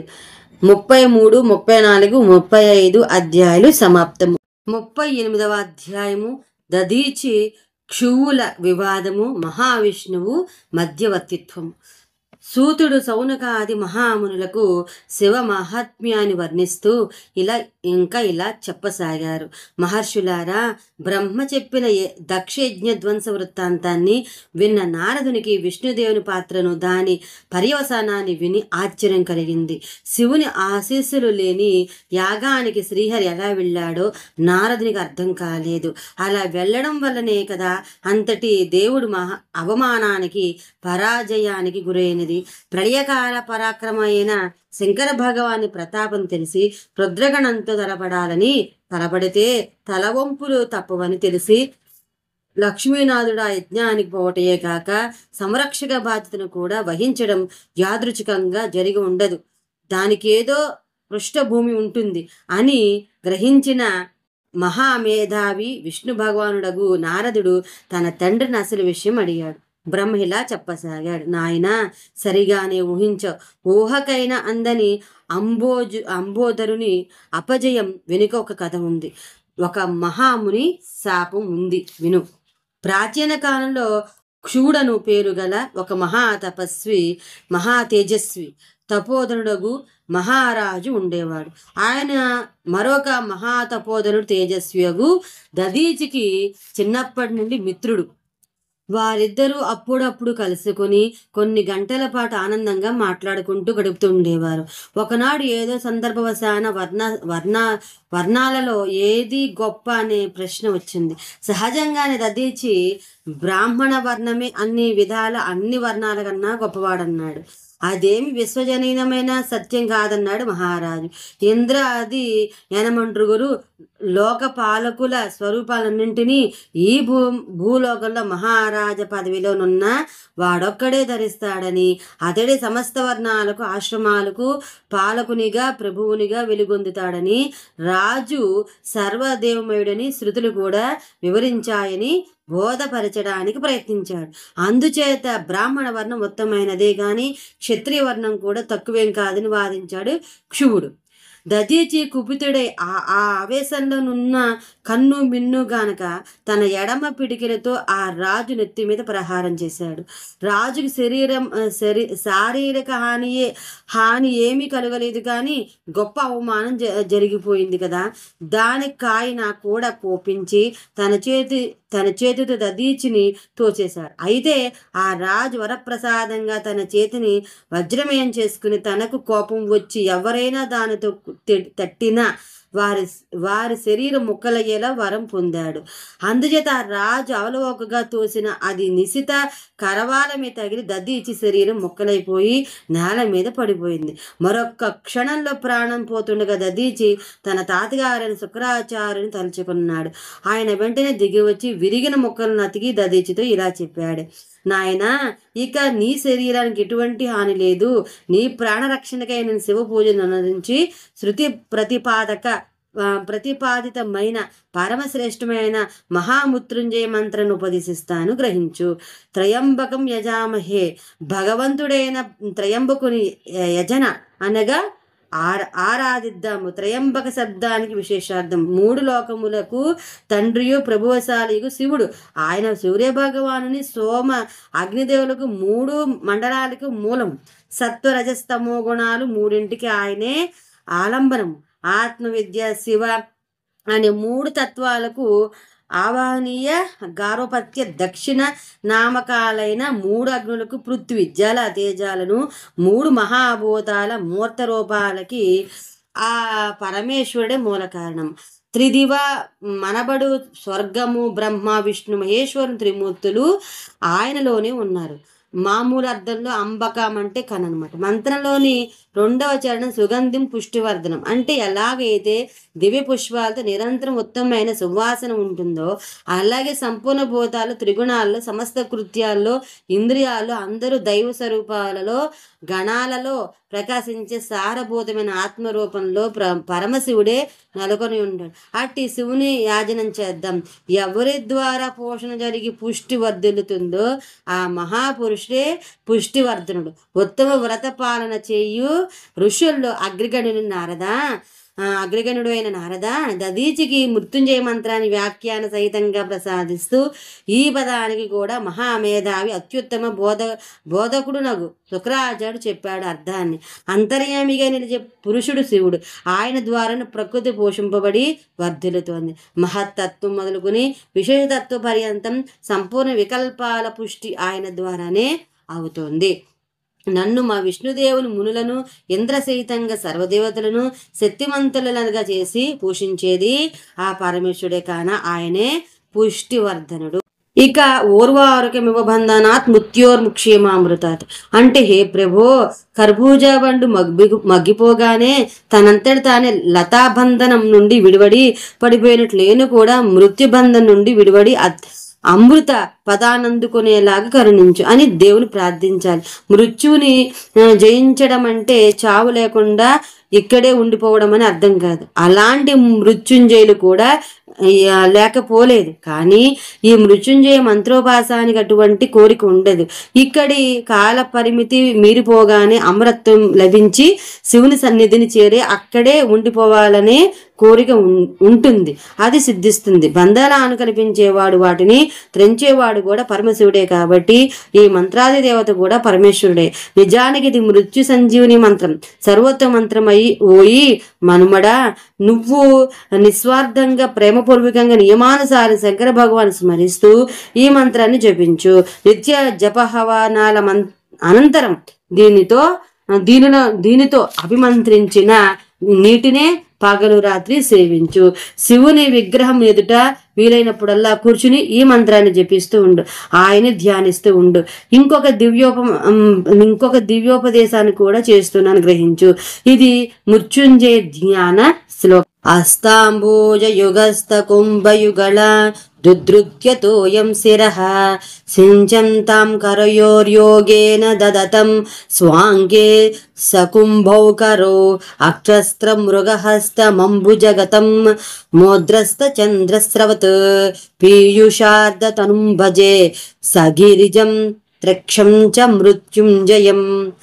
తన 2 కర కమలములలో గల జల కలశలను తలపైకి సాంచబడిన మరో 2 కరకములతో అందుకొని తలపై పోసుకున్నవాడు ఇంకో 2 కరార విందాలతో 2 నీళ్ల కడవలను పట్టుకొని ఒడిలో పెట్టుకున్న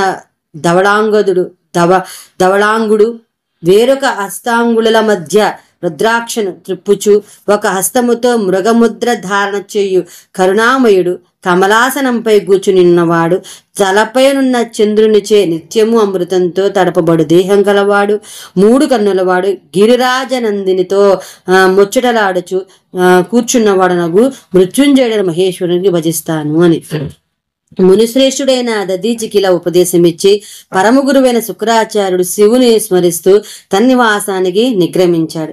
దధీచి వెంటనే ఆ శివుని స్మరిస్తూ తపస్సు చేయడానికి ఆవిడలోకి వెళ్ళాడు. అక్కడ విధిపూర్వకంగా మృత్యుంజయ మంత్రాన్ని జపిస్తూ ప్రేమపూర్వకంగా శివుని చింతిస్తూ బ్రహ్మాండమైన తపస్సు చేశాడు. చాలా కాలానికి దధీచి పట్ల ప్రసన్నుడై భక్తవత్సలుడై శంకర భగవానుడు అతనికి ప్రత్యక్షమయ్యాడు. దధీచి పరమానంద భరితుడై నుతులు చేయగా మునివైపు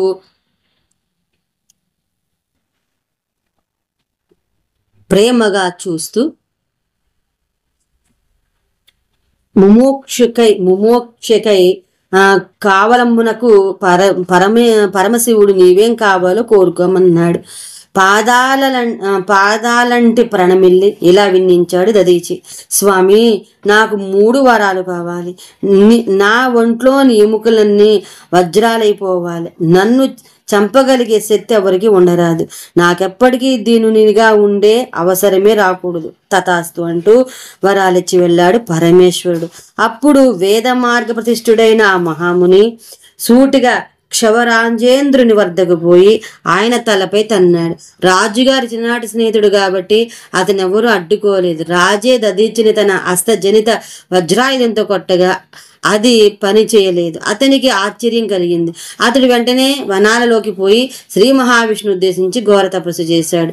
మధుసూదనుడు ముదితుడై ఆ రాజుకి దివ్య దృష్టి ప్రదర్శించాడు. తద్వారా శివుడు శ్రీ మహావిష్ణువుని దర్శించి ఆయన అనుమతి మీదనే ఇలా పలిగాడు. లక్ష్మీ వల్లభ, దధీచి అని ఒక బ్రాహ్మణుడు ఉన్నాడు. అతడు ధర్మజ్ఞుడు, వినయశీలుడు. మొదట అతడు నా చిన్ననాటి స్నేహితుడు. మొన్నటి దాకా మంచి స్నేహపాత్రుడుగానే ఉన్నాడు. ఈ మధ్యకాలం రోగ శోకరహితుడై మృత్యుంజయ మహాదేవుని ఆరాధించి ఆ పరమ కళ్యాణకారి అయిన శివుని దయ వల్ల దధీచి సమస్త అస్త్రశస్త్రాల్లో ఏ ఒకదాని వల్ల మరణం లేకుండా తయారయ్యాడు. అతని మరణం అతని చేతుల్లో మాత్రమే ఉంది. మొన్నొక రాయన నా సభలోకి తీసుకుని వచ్చి నా తలను తన ఎడమ కాలితో తన్ని ఒక విట్టహాసం చేసి నేనెవరికీ జడిసేది లేదు అంటూ వెళ్ళాడు. దేవదేవ, అతడు మృత్యుంజయుని ద్వారా ఉత్తమ వరాన్ని పొంది గర్వోన్మత్తుడయ్యాడు. ఇంతవరకే చెప్పి ఊరుకున్న భక్తుని కృపాదృక్యుడు గావించి విష్ణుదేవుడు వస్తా పాపరహితుడైన బ్రాహ్మణుడు భగవంతుని సైతం వెరవడు. అతడు శివపరప్రసాది అయితే నాకు కూడా అజయుడే, నన్నే శపించగల శక్తిని కలిగి ఉంటాడు. అయినా నేను వెళ్ళి అతని అహంకారాన్ని తగ్గించి అతనిచే నిన్ను ఆదరించే ప్రయత్నం చేస్తాను. నువ్విక్కడే ఉండు అంటూ దధీచి వద్దకు బయలుదేరాడు. 38వ అధ్యాయము సమాప్తం. 39వ అధ్యాయము విష్ణుని శపించి క్షువుని అనుగ్రహించిన దధీచి. నారద, భక్తవసురుడైన విష్ణు భగవానుడు ఆ భక్తహితమునకై బ్రాహ్మణ రూపధారి అయి దధీచ్యాశ్రమానికి పోయాడు. స్వయంగా జగద్గురువై ఉండి కూడా పరమ శివభక్తుడైన దధీచికి ప్రణామం చేసి ఇలా ప్రార్థించాడు.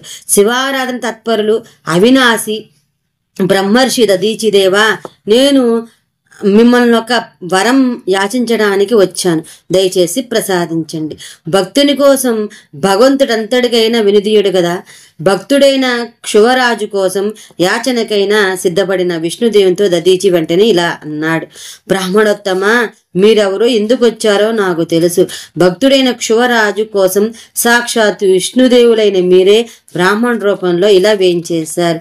ఒక మాయావి వెలే ప్రవర్తించారు. దేవేశ, జనార్దన, రుద్రదేవుని అనుగ్రహం వల్ల నాకు భూత భవిష్యత్తు తెలిసిపోతుంటాయి. దుష్టుడైన క్షువుడు మీ భక్తుడైనంత మాత్రమున భక్తవసరులుగా ఎంత కీర్తిగాంచినను మీ అంతటి వారు ఇలా వచ్చుట ఆశ్చర్యమే. ఈ వేషాన్ని వదిలేసి మీ మామూలు రూపాన్ని ధరించండి, శివదేవుని స్మరించండి. నేను నిరంతరం శివదేవుని స్మరిస్తూ ఉంటాను. ఆ స్వామి ఆరాధనలోనే మగ్నుడై జీవిస్తూ ఉంటాను. ఇటువంటి నన్ను చూసి కూడా ఎవరైనా భయపడితే మీరు పోయి అది అనవసరమని వారికి చెప్పండి. నేనెవరికి హాని చేయను. మీ ద్వారా నన్ను భయపెట్టడానికి ఎవరైనా ప్రయత్నిస్తే వారిని కూడా చెప్పండి. నా మనసు శివస్మరణ మాత్రమే లగ్నమై ఉంటుంది. నేను అసత్యం పలుకను. దేవతల్లో గాని దానవుల్లో గాని ఇతరుల్లో గాని ఎవరికి నేను భయపడను. నాకు తెలుసు, శివారాధన తత్పరులైన మీరు సర్వజ్ఞులు, దేనికి భయపడరు. అయినా భయం అనేది మానవ లక్షణం, సర్వప్రాణి సహజం. అయినా దేనికైనా రాజుకైనా నేను భయపడుతున్నానుగా అని చెప్పుకోవడం గాని ఒప్పుకోవడం గాని చేయడం సంస్కారాన్ని పెంచుతుందే గాని శీలాన్ని కళంకితం చేయనేరదు కదా. కాబట్టి రాచరికాన్ని అవహేళన చేసి అరాచకాన్ని సృష్టించడం కంటే మీరు క్షువరాజుకి భయపడుతున్నానని అంగీకరించడం మంచి పని కదా. అది లోక కళ్యాణకారకం కూడా అని నచ్చ చెప్పాడు విష్ణువు. అయినా నచ్చలేదు దధీచికి. శైవ శిరోమణి అయిన తాను అటువంటి మాటను మాట వరుసకైనా అనే ప్రసక్తి లేదన్నాడు. అవసరమైతే ఎవరినైనా ధిక్కరించగలనని స్పష్టం చేశాడు. ఇలా కాదని శ్రీ మహావిష్ణువు తానే స్వయంగా దధీచిని పెట్టాలనుకున్నాడు. ఆయన తలుచుకోగానే దేవతలంతా వచ్చి తమ తమ అస్త్రాలను దధీచిపై ప్రయోగించారు. అవేమీ పనిచేయలేదు. విష్ణు భగవాన్ స్వయంగా అస్త్రశస్త్రగణాన్ని సృష్టించి దధీచిని భయపెట్టాలనుకున్నారు. కానీ ఆయన వాటన్నింటినీ కంటి చూపుతో కాల్చేశాడు. తన సర్వవ్యాపకత్వాన్ని ప్రకటించి విశ్వరూపంతో దధీచి ఎదుట నిలిచాడు. వెంటనే దధీచి, మహాప్రభో, మీ గొప్పతనం నేను కాదనటం లేదు. సాక్షాత్ భగవాన్లు మీరనే జ్ఞానం నాకుంది. నేను చెప్పేదలా నాకు భయం లేదని చెప్పండి ప్రభు. నేను దేనికి భయపడాలి? ఏ తప్పు చేశానని భయపడాలి? విశ్వరూప సందర్శనం ఆనందాయకమే కానీ భయకారకం కాదు. మీకు నేను దివ్య దృష్టిని ప్రసాదిస్తాను. మీరే నాలో ఇముడి ఉన్న శైవ ప్రసాదితమైన విశ్వరూపాన్ని దర్శించండి. ఇందులో మీకు మీరే కనిపిస్తారు. పరమాత్మ శివుడు కూడా దర్శనమిస్తాడు అంటూ శైవ తేజస్సుతో నిండిన సమస్త బ్రహ్మాండాన్ని తన దేహంలోనే చూపించాడు. శ్రీహరి 2 చేతులు జోడించి దధీచి మహర్షికి ప్రణామం చేశాడు. ఈ సమయానికి బ్రహ్మ క్షువరాజుని తోడుకొని అక్కడికి చేరుకున్నాడు. ఆ రాజు అత్యంత భక్తి భావంతో దధీచికి పదాభివందనం చేసి, మునిశ్రేష్ఠ, హే శివభక్త శిరోమణి, నా పట్ల ప్రసన్నులు కండి. పరమేశ్వర స్వరూప, మీరు దుర్జనులను కూడా పశ్చాత్తాపిస్తే కరుణిస్తారు కదా. మీ మిత్రునిగా నన్ను అనుగ్రహించండి అని ప్రార్థించాడు. దధీచి వెంటనే క్షువరాజుని మన్నించి, రాజా, మన వివాదం ద్వారా బ్రాహ్మణుడే సర్వశ్రేష్ఠుడిని ఆత్మార్పణ చేసుకున్న శివభక్తుని కెదురేలేదని లోకానికి వెల్లడైనది. మన మిత్రత్వం ఎప్పట్లాగానే ఉండి కొనసాగుతుందని పలికాడు, అనుగ్రహించాడు. విచిత్రంగా ఇంత శాంతమూర్తి ఇతరులను మాత్రం కరుణించలేకపోయాడు, పైగా శపించాడు. ఇలా దేవరాజుని ఇంద్రసహితులైన దేవతలారా వీరితో కలిసి వచ్చిన మునీశ్వరులారా, మీరంతా విష్ణుతో సహా ఒకానొక సందర్భంలో క్రోధాగ్ని చేతిలో పరాజితులైపోతారు కాక, మీ ఆయుధాలు కూడా ఆ సందర్భం మేరకు ధ్వంసమైపోవాలి కాక. నారద, ఈ శాపాన్ని అనుభవించడానికే తెలిసి విష్ణుదేవుడు దక్ష యజ్ఞానికి వేయించేయడమే కాక దాన్ని రక్షించలేనని తెలిసి రక్షించడానికి ప్రయత్నించాడు. 39వ అధ్యాయము సమాప్తం. 40వ అధ్యాయము. కైలాసానికి పోయి శివుని ప్రార్థించి ఆయన దక్ష యజ్ఞవాటికను కొని వచ్చిన బ్రహ్మాది దేవతలు శివుని దక్షుని బ్రతికించుట సర్వులచే శివస్తుతి. తండ్రి, శివతత్వ సాక్షాత్కారాన్ని పొంది చేయించగల మహాత్ములు మీరు. అందుకే అద్భుతాలైన శివలీలలు మీ నోటి నుండి రమణీయాలై వెలువడుతూ ఉన్నాయి. వీరభద్ర దక్షద్వార ధ్వంసానంతరం ఏం జరిగింది అని అడిగారు నారదుడు. చెప్పసాగాడు చతుర్ముఖుడు. దేవర్షి, రుద్రదేవుని సైనికులచే అంగభృంగము నొందిన దేవతలు మునులు నా వద్దకు వచ్చారు. స్వయంభువు కాబట్టి ఏమైనా చేయగలననే భావం స్ఫురించేలా నన్ను స్తుతిస్తూ తమ క్లేశాలన్నిటినీ నాకు విన్నవించారు. అంతా విన్న నేను పుత్రశోకంతో విహ్వలనైనాను. ఆలోచన ఎందే వ్యగ్రుడనై వీరందరిని రక్షించే ప్రణాళికను తయారు చేశాను. విష్ణు భగవాన్ మిక్కిలి భక్తి భావంతో స్మరించాను. వెంటనే ఆయన నాకు సమయోచిత జ్ఞానాన్ని ప్రసాదించారు. అంతటా నేను ఈ దుఃఖితులైన దేవతలతో పాటు ఇతర దేవతలను మునులను కూడా తోడుకొని వైకుంఠానికి పోయి విష్ణుదేవుని స్తుతించి ఇతరులు కూడా ఆయనను దర్శించి చేతనైనంతగా నుతులను సలిపి నిలిచిన పిమ్మట నేను ఇలా పలికాను. హే జగదానందకారక దీనావన, దక్షయజ్ఞం అసంపూర్ణంగా ఉండిపోయింది. ఇది వేదాలకు వైదికులైన దేవతలకు మనసులో ముళ్ళులాగా పురుస్తూనే ఉంటుంది. పైగా అది విశ్వానికి అశుభకరం కూడాను. స్వామి, ఆ యాగాన్ని సంకల్పించి అంతవరకు తెచ్చిన యజమానిని మరలా బ్రతికించి యజ్ఞాన్ని పూర్తి చేయించి ఈ దీనులైన దేవతలను మునులను క్లేశ విముక్తులను గావించి ఉపాయం ఆలోచించి దాన్ని అమలు చేయడానికి మీరే సమర్థులు. అందుకే మేమంతా మేము శరణు వేడుకుంటున్నాము. మమ్ము కరుణించి కాపాడండి. మహావిష్ణు మనసులో ఎల్లప్పుడూ మహేశ్వరులు ఉంటాడు కాబట్టి ఈయన చెప్పేదేదైనా ఆయన నుండి వచ్చేదే అయి ఉంటుంది. అందుకే నారద, నేను శివుని కన్నా ముందు విష్ణువే సంప్రదించేది. మహావిష్ణువు ఇలా పలికాడు.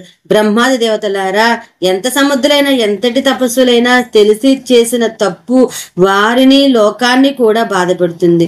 మీరు శివదేవునికి భాగమివ్వకుండా మహాయజ్ఞాన్ని చేద్దామనుకుని శివారాధనలైనారు.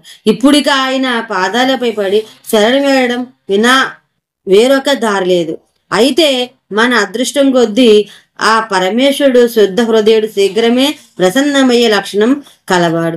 ఏ భగవానుడు కరుణిస్తే లోకంలో సహా అందులో ఏ సంతోషకర సంఘటనలు ఏర్పడతాయో, ఏ భగవానునికి కోపం విశ్వమే వినష్టమైపోయి లోకపాలులతో పాటు లోకానికి జీవన మూలాలైన యజ్ఞాలు కూడా ఆచూకీ లేకుండా అయిపోతాయో, ఆ మహాదేవుడు ప్రస్తుతం తన ప్రాణేశ్వరుని కోల్పోయి దుఃఖితమైపోయి ఉన్నాడు. దక్షుడాయన మాటలు చేసిన చేతులు మనసున నాటుకోగా పరమ కుపితుడై కూడా ఉన్నాడు. కాబట్టి మనం ఆతి చూచి అడుగేయడం చాలా అవసరం. ముందు మీరు ఆయన పాదములపై పడి క్షమాయాచనం చెయ్యండి. లోకాలేలే రక్షతుకులంతమంది విధాతను ముందుండుకొని వచ్చి దీనులై యాచిస్తే, హీనులై దుఃఖిస్తే ముందు ఆయన తన దుఃఖాన్ని మర్చిపోతాడు, మీ స్థుతులను విని సంతోషిస్తాడు. నేను కూడా మీతో పాటు వచ్చి శివునికి క్షమాపణ చెప్పుకుంటాను. దేవతలు, మునులు, ప్రజాపతులు ఎవరి యొక్క స్వరూపము ఆ విష్ణు భగవాన్ని వారికి తోడుగా కైలాసానికి కదిలి వచ్చాడు. ఈ కైలాసం పరమ పుణ్యప్రదం.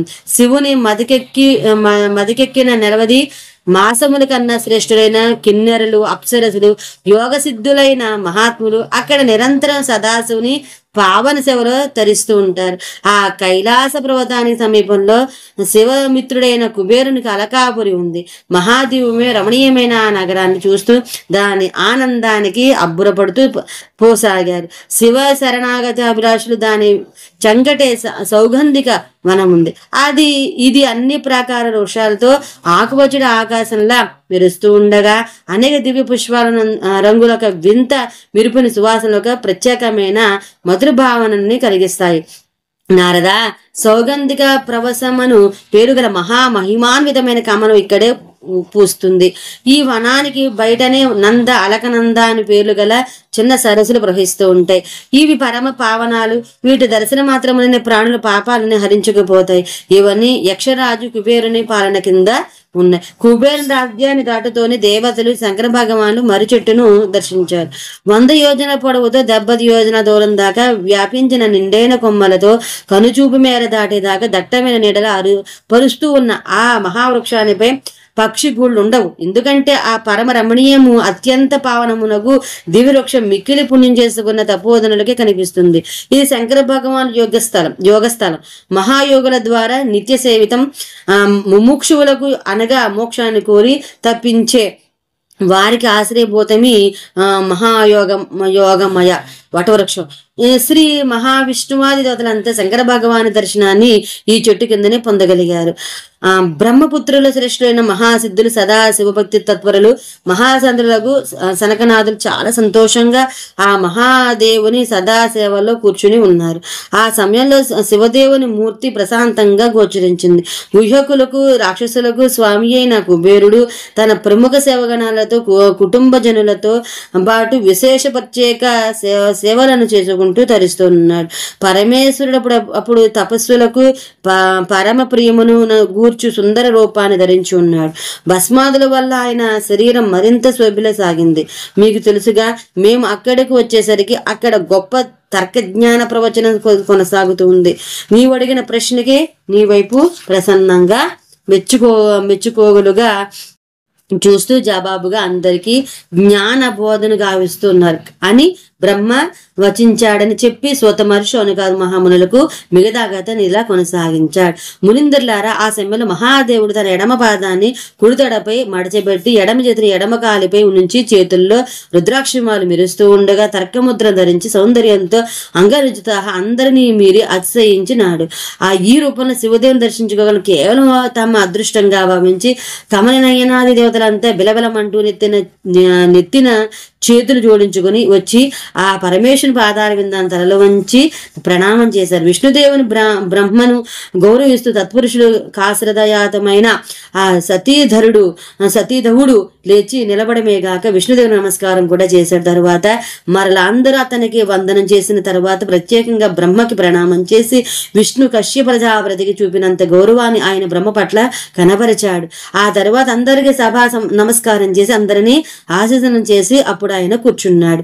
దేవతలంతా మహాదేవుని మిక్కిలి వినయం వైపు పెంపున ప్రస్తుతించి చివర్లో ఇలా విన్నవించారు. ప్రభు, పరమేశ్వరులు, పరాత్పరులు పరదేవతామూర్తి మీకు సర్వవ్యాపి విష్ణుమూర్తి మహేశ్వరులైన మీకు శతకోటి నమస్కారం. విష్ణు కళత్రం అనగా సంపస్వరూపం, విష్ణు క్షేత్రం, భానుడు, భైరవుడు, త్రయంబకుడు మీరే. మేము మించిన శరణాగత వసురులు గాని, విహరణశిరులు గాని, వితరణశిరులు గాని లేరు. శోకం త్రిగుణాలు కూడా మృత్యుంజయులైన మీ రూపాలే. చంద్రశిరులు అగ్ని మీ నేత్రాలు. సకల కారణాలు స్వయం సంపూర్ణ తేజ సంపన్నులు, ధర్మ మర్యాద స్వరూపాలు మీరే. తేజ సంపన్నులు మీకు నమస్కారము. నిర్వికార ప్రకాశ పూర్ణ నిజానంద స్వరూప పరబ్రహ్మ పరమాత్మ మీరే. మహేశ్వర, తమ శరీరాన్ని అష్టభాగాలుగా విభజించి వాటి ద్వారా సమస్త విశ్వాన్ని పోషిస్తూ అష్టమూర్తులుగా పూజలు అందుకుంటున్న మహేశ్వరుని మీరే. మీ నుండే బ్రహ్మాది ఇతర దేవతలందరూ ఉత్పన్నులై ఉన్నారు. అన్నింటినీ ఆది కారణైన కరుణామయులైన ఈశ్వర దేవులు మీరే.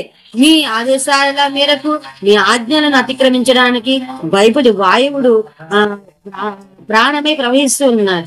అగ్ని జ్వలిస్తాడు, సూర్యుడు వెలుగునిస్తాడు. చివరకు మృత్యువు కూడా మీ భయం వలనే క్రమం తప్పకుండా నేల 4 చెరుగుల పరుగు తీస్తూ ఉన్నాడు. మహేష, దయాసింధు, మాపై కరుణ చెప్పవలసిన మీరు కినుక వస్తే కినుక వహిస్తే మేమైపోతాము. మీరు మా పట్ల ప్రసన్నులు కావలసి ఉంది. మేము నాశనం వైపు మళ్ళీపోకుండా అచేతనం కాకుండా కాపాడవలసి ఉంది. ఆ యజ్ఞానికి సంబంధించి మాకు చాలా పనులు కావలసి ఉంది స్వామి. ఈ సృష్టి చాలా కొనసాగాలంటే అవి చాలా అవసరం. శంభో మహాదేవ, ఇంత దనుక మాకు వచ్చిన ఆపదలన్నీ మీ కరుణ మూలాననే తొలగిపోయాయి. నీకు జరిగిన అపచారం మాకు తెలుసు. నీవు దానిని మనసులో పెట్టుకోవని తెలుసు. విశ్వనాథ, దుర్గేశ, మాకు మరలా ఆ కరుణామృత వృష్టి కావాలి. ఆ కృపాసరంలో తడిసి ఆ యజ్ఞము దాని కర్త కూడా ఉద్ధరించాలి. మా అపరాధం వలనే మాలో భృగుని చూపు పోయింది. భృగు మహర్షి ముఖం కాలిపోయింది. పూషుని దంతాలు విరిగిపోయాయి. దేవతలను చాలా మందికి అంగవైకల్యం కలిగాయి. దక్షిణతో సహా కొందరికి ప్రాణాలే లేచి వచ్చి నీలో కలిసిపోయి. కాబట్టి ఓ జగదేక పావన, ఓ దీనబంధో, మీరు సంకల్పిస్తే కానీ లోకము బాగుపడదు. మా కాలం ముందుకు జరగదు. మీరే స్వయంగా పూనుకుని ఆ యజ్ఞాన్ని పూర్తి చేసి మా అందరిని కరుణించి మా బాధను తొలగించి దేవతలము ఋషులము అయిన మేము మరలా మా పనులను తద్వారా మీ ఆదేశం మనకి ఎప్పటిలా లోక కళ్యాణాన్ని కొనసాగించేలా చూడాలి. మాకు మరో దిక్కు లేదు. ఇలా విన్నవించి బ్రహ్మాదేవతలంతా తమ అపరాధాన్ని క్షమించి తాము రక్షింపమంటూ ఆ దేవుని ఎదుట సాష్టాంగ దండ భంగి ప్రణామాల్లో పడిపోయారు. తర్వాత శ్రీ మహావిష్ణు పరమేశ్వరునితో చాలాసేపు ముచ్చడించారు. చివరికి ఈ ఖగవాహన కాలకంఠుల సంవాదం ముగిసిన పిమ్మట పరమేశ్వర ప్రసన్న భాసుర దరహాస వదనారవిందుడై అందరిని చిరునవ్వుతో అనుగ్రహించి ఇలా మాట్లాడసాగాడు. సురశ్రేష్ఠుడైన శ్రీ విష్ణు భగవాన్ బ్రహ్మదేవ, నేను మీ మాట నేనాడు కాదనలేదు. ఇతరులకు ఒక వ్యక్తి ఏం చేస్తాడో అదే తాను అనుభవిస్తాడు. దక్షుడు ద్వేషాగ్ని రగిల్చి వదిలాడు. తానే అందులో కాలిపోయాడు. పరంద్వేషం పరేషాం యదాత్మన సద్భవిష్యతి, పరేషాం క్లేదనం కర్మన కార్యం తత్కథాచన. దక్షుని మస్తకం దగ్ధమైపోయింది కదా, అతని శరీరానికి మేక లేదా గొర్రె తలని అతికించి ప్రాణం పోద్దాం. భగవానునికి యజ్ఞం భాగం ఇవ్వండి, కనులు కనిపిస్తాయి. పూషుని నోటిలో యజ్ఞాన్ని పెట్టి సమలించండి, యజ్ఞాన్నాన్ని పెట్టి నమలించండి, దంతాలు ములుస్తాయి. భృగు మహర్షి ముఖాన్ని ఎప్పట్లాగే ఉండేలా నేను చేస్తాను గాని అతని గడ్డానికి మేక లేదా గొర్రె గడ్డాన్ని అతికించండి, అది అలాగే ఉండిపోతుంది. అందరి అంగవైకల్యాలు పోయి మామూలుగా అయ్యేటట్లు వరమిస్తాను. అంతర్వర్యులు ఇలా ఇతర యాజ్ఞికులలో భుజాలు పోయిన వారికి అశ్విని కుమారులు తమ భుజాలను ఆసరాగా ఇచ్చి యజ్ఞాన్ని పూర్తి కానిస్తారు. ఆ తరువాత వారి అంగాలన్నీ చక్కబడతాయి. ఇది కేవలం మీ మీద మా త్రిమూర్తులకున్న ప్రేమాభిమానాల వల్లనే ఇవ్వబడుతోంది. మీరు నేరం చెయ్యలేదని కానీ చేసినవి క్షమింపబడ్డాయని గాని అనుకోవద్దు. ఈ విధంగా ఆదేశించి వేదాంత వేద్యుడు సుర సమ్రాట్టు చరాచర పతియగు చంద్రశేఖర మహాదేవుడు మౌనం వహించగా శ్రీ విష్ణువు మొదలుకొని అక్కడున్న దేవతలంతా వెంటనే సాధు సాధు అంటూ హర్షాన్ని వెలువచ్చారు. అనంతరం శ్రీ మహావిష్ణువు బ్రహ్మాది దేవతలను ఋషులను తోరుకుని మహాదేవుని కూడా మిక్కిలి శ్రమ మీద ఒప్పించుకుని అందరితోనూ కలిసి దక్ష యజ్ఞశాలకు విచ్చేశారు. అక్కడ తొలిసారిగా రుద్రుడు తన అంశతో వీరభద్రుడు సృష్టించిన విధ్వంసాన్ని చూశాడు. స్వాహ, స్వద, పూష, తుష్టి, ధృతి, సరస్వతి వంటి శక్తిమతల్లులతో సహా సమస్త అత్వర్యులైన ఋషులు, పితరులు, అగ్ని, కొందరు యక్షులు, గంధర్వులు, రాక్షసులు కూడా కదల్లేని పరిస్థితుల్లో అక్కడ నేలపై పడి ఉన్నారు. అదొక సమరక్షేత్రాన్ని పోలి ఉంది. శివుడు వీరభద్రుని స్మరించాడు. అతడు వచ్చి ఎదురుగా చేతులు జోడించి నిలబడగానే, అహో మహాబాహో వీరభద్ర, ఇంత తక్కువ కాలంలోనూ ఎంత గొప్ప విధ్వంసాన్ని నా అంచనాలకు మించి సృష్టించావు. ఇది శివద్రోహులకు గొప్ప గుణపాఠం. ఇంతకి ఎవరి వల్ల ఇదంతా జరిగిందో ఎవరి కోసం ఈ జీవులంతా బలి అయ్యారో ఆ దక్షుని తీసుకొనిరా అన్నాడు.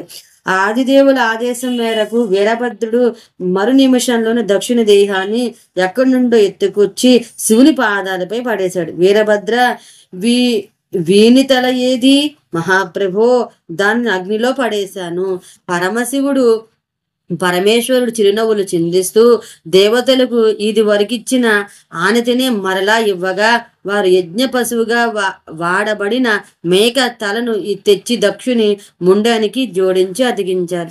లోక కళ్యాణకారకుడు, జగదానందకారకుడు, పరమ దయామయుడు నాకు పరమశివుడా పార్థివ దేహాన్ని వెన్నెల కంట వీక్షించగానే ప్రజాపతి శరీరంలోకి ప్రాణాలు వచ్చి చేరగా అతడు మరుక్షణమే నిద్ర నుండి మేలుకొని వాని వలె లేచి కూర్చున్నాడు. కను తెరువగానే అతనికి కరుణానిధి అయిన శంకర భగవాను దివ్యమంగళ రూపం దర్శనమిచ్చింది. ఆ మహాదేవుని కనులలో నుండి దక్షుల కనుల ద్వారా అతని హృదయంలోకి ప్రేమ వహించింది. అది అంతకు ముందరిదాకా మహాదేవుని దూషించడం వల్ల మలినమైన చలిన అతని అంతఃకరణానికి అడిగి పారేసి చెత్తను వదిలించి వేసింది. శివుని దర్శించగానే దక్షుని ఆత్మ ఆ వీక్షణంలోనే శరదృతువులోని చంద్రునిలాగా నిర్మలమై ప్రకాశించసాగింది. పరిశుద్ధాంతరంగుడు కాగానే దక్షునికి తనను కరుణించి సాక్షాత్కరించిన శివుని స్తుతించాలనిపించింది. వెంటనే పూర్తిగా లేచి నిలబడి పరమశివునికి ప్రణామం చేసి ఇలా స్తుతించాడు దక్షుడు. పరమేశ్వర, మీరే తొలుట బ్రహ్మగా హృదయించి తమ ముఖము నుండి విద్య, తప, వ్రత, ధారణమును చేయగల బ్రాహ్మణుల ఉత్పన్నం చేసే వారికి ఆత్మతత్వజ్ఞానం ప్రాప్తించేలాగా చేశాడు. చిన్న కర్రను చేతబట్టి పెద్ద పెద్ద గోవులను రక్షించే గోపన్న వలనే మీరు జ్ఞాన దండాన్ని చేతబట్టి అవసరమైన చోట తాటిస్తూ ఈ బ్రాహ్మణ జాతిని రక్షిస్తూ వస్తూ ఉన్నారు. నేను మూడునై దుర్వాచన బాణాలను మీ పైకి సంధించి వేసి బాధించి నిష్కృతి లేని పాపాన్ని మూటగట్టుకున్నాను. అయినా మీరు నన్ను క్షమించి అనుగ్రహించడానికి ఇక్కడికి వేంచేశారు. నన్ను కాపాడినట్లే నాలాగే దీనులై పొర్లుతూ ఉన్న దేవతలను కూడా కాపాడండి. భక్తవత్సల, దీనబంధు, శంభు, మిమ్మల్ని మెప్పించే గుణం ఒక్కటి నాకు లేదు. మీకు అర్పించడానికి మీరిచ్చిన ప్రాణం తప్ప మరేది నాది కాదు, నాకు లేదు. అందుచేత షడ్విధ ఐశ్వర్య సంపన్నులు, పరాత్పరులు, పరమాత్మను మీరు నన్ను క్రియా విష్ణునికి ఓలే మలచి కాపాడాలి. పరమదీనుడనై పశ్చాత్తాపుడనై మిమ్మే వేడుకుంటున్నాను, నాకు వేరే దిక్కు లేదు అని మహేశ్వరుణ్ణి మనసారా స్తుతించాడు. వినీత చిత్తుడై దక్ష ప్రజాపతి శ్రీ మహావిష్ణువు కూడా దక్షుని చెంతకు వచ్చి నిలిచి వృషభధ్వజునికి చేతులు జోడించి నమస్కరించి నిలువగా బ్రహ్మ శంకరునిట్లు స్తుతించాడు. దేవదేవ, మహాదేవ, కరుణాసాగర, ప్రభో, స్వతంత్ర పరమాత్మయు, అద్వితీయుడు, అవినాశియగు పరమేశ్వరుడు నీవే. ఈశ్వర, నా పుత్రుడైన దక్షుని రక్షింపమని నేను వేడుకుంటున్నాను. వాడు చేసిన అపరాధాలు మన్నించి ఆ సమయంలో ఇయ్యబడ్డ శాపాలు ఫలించకుండా చేయాలని కూడా కోరుకుంటున్నాను. కర్తవ్యాన్ని ప్రేరేపించి ఆ కర్తవ్యాన్ని ఆపుతూ ఈ లోకానికి సర్వమంగళాన్ని కలిగించే సర్వమంగళపతివి నీవు. మాపై దయచూపుము. సౌనకాది మహాములు ఈ విధంగా వినమ్రుడై పలికి చేతులు జోడించి నెత్తిన పెట్టుకుని మొక్కి నిలబడిపోయారు. విధాత ఆ తర్వాత అందరూ అంబికానాథుని తనివి తీరా స్తుతిస్తూ ఉండగా ఆయన దరహాస సుందరముఖుడై తల పంకించారు. 40, 41, 42 అధ్యాయాలు విన్నాం కదా. ఇప్పుడు 43వ అధ్యాయం అయితే మనము విందాము. దక్షునికి శివుని జ్ఞానోపదేశం, దక్షిణ యజ్ఞ సంపూర్తి, ఖండోపసంహారం. తాను చేయదలుచుకున్న పనినైనా అందరూ కోరిన మీదట ఒక నిశ్చయానికి వచ్చి అందరి చేత మరలా అదే కోరికను కోరింపజేసుకుని చివరికి తన ఇష్టం లేకునను అందరి కోసం ఆ పని చేయడం దివ్య నాయకత్వ లక్షణం. మునులారా, పరమశివునికి తనకంటే తన భక్తులే ముఖ్యమని తెలిపే ఘట్టాల్లో దక్ష యజ్ఞం ఒకటి. అలాగే తనకు వ్యక్తిగతంగా లోక కళ్యాణమే పరమధర్మం కానీ తనకు జరిగే దోషణ భూషణ తిరస్కారములు కాదని కూడా తెలుస్తున్నది. శివుడు దక్షునితో ఇలా చెప్పసాగాడు. దక్ష ప్రజాపతి, నేను విశ్వనాథునని స్వతంత్రునని వేదాలు పేర్కొంటున్నాయి. కానీ నేను భక్త పరాధీనుడు, ధర్మం చెప్పినట్లు చేస్తాను. చతుర్విధ భజంతే మంజనాహ సుకృతన సదా.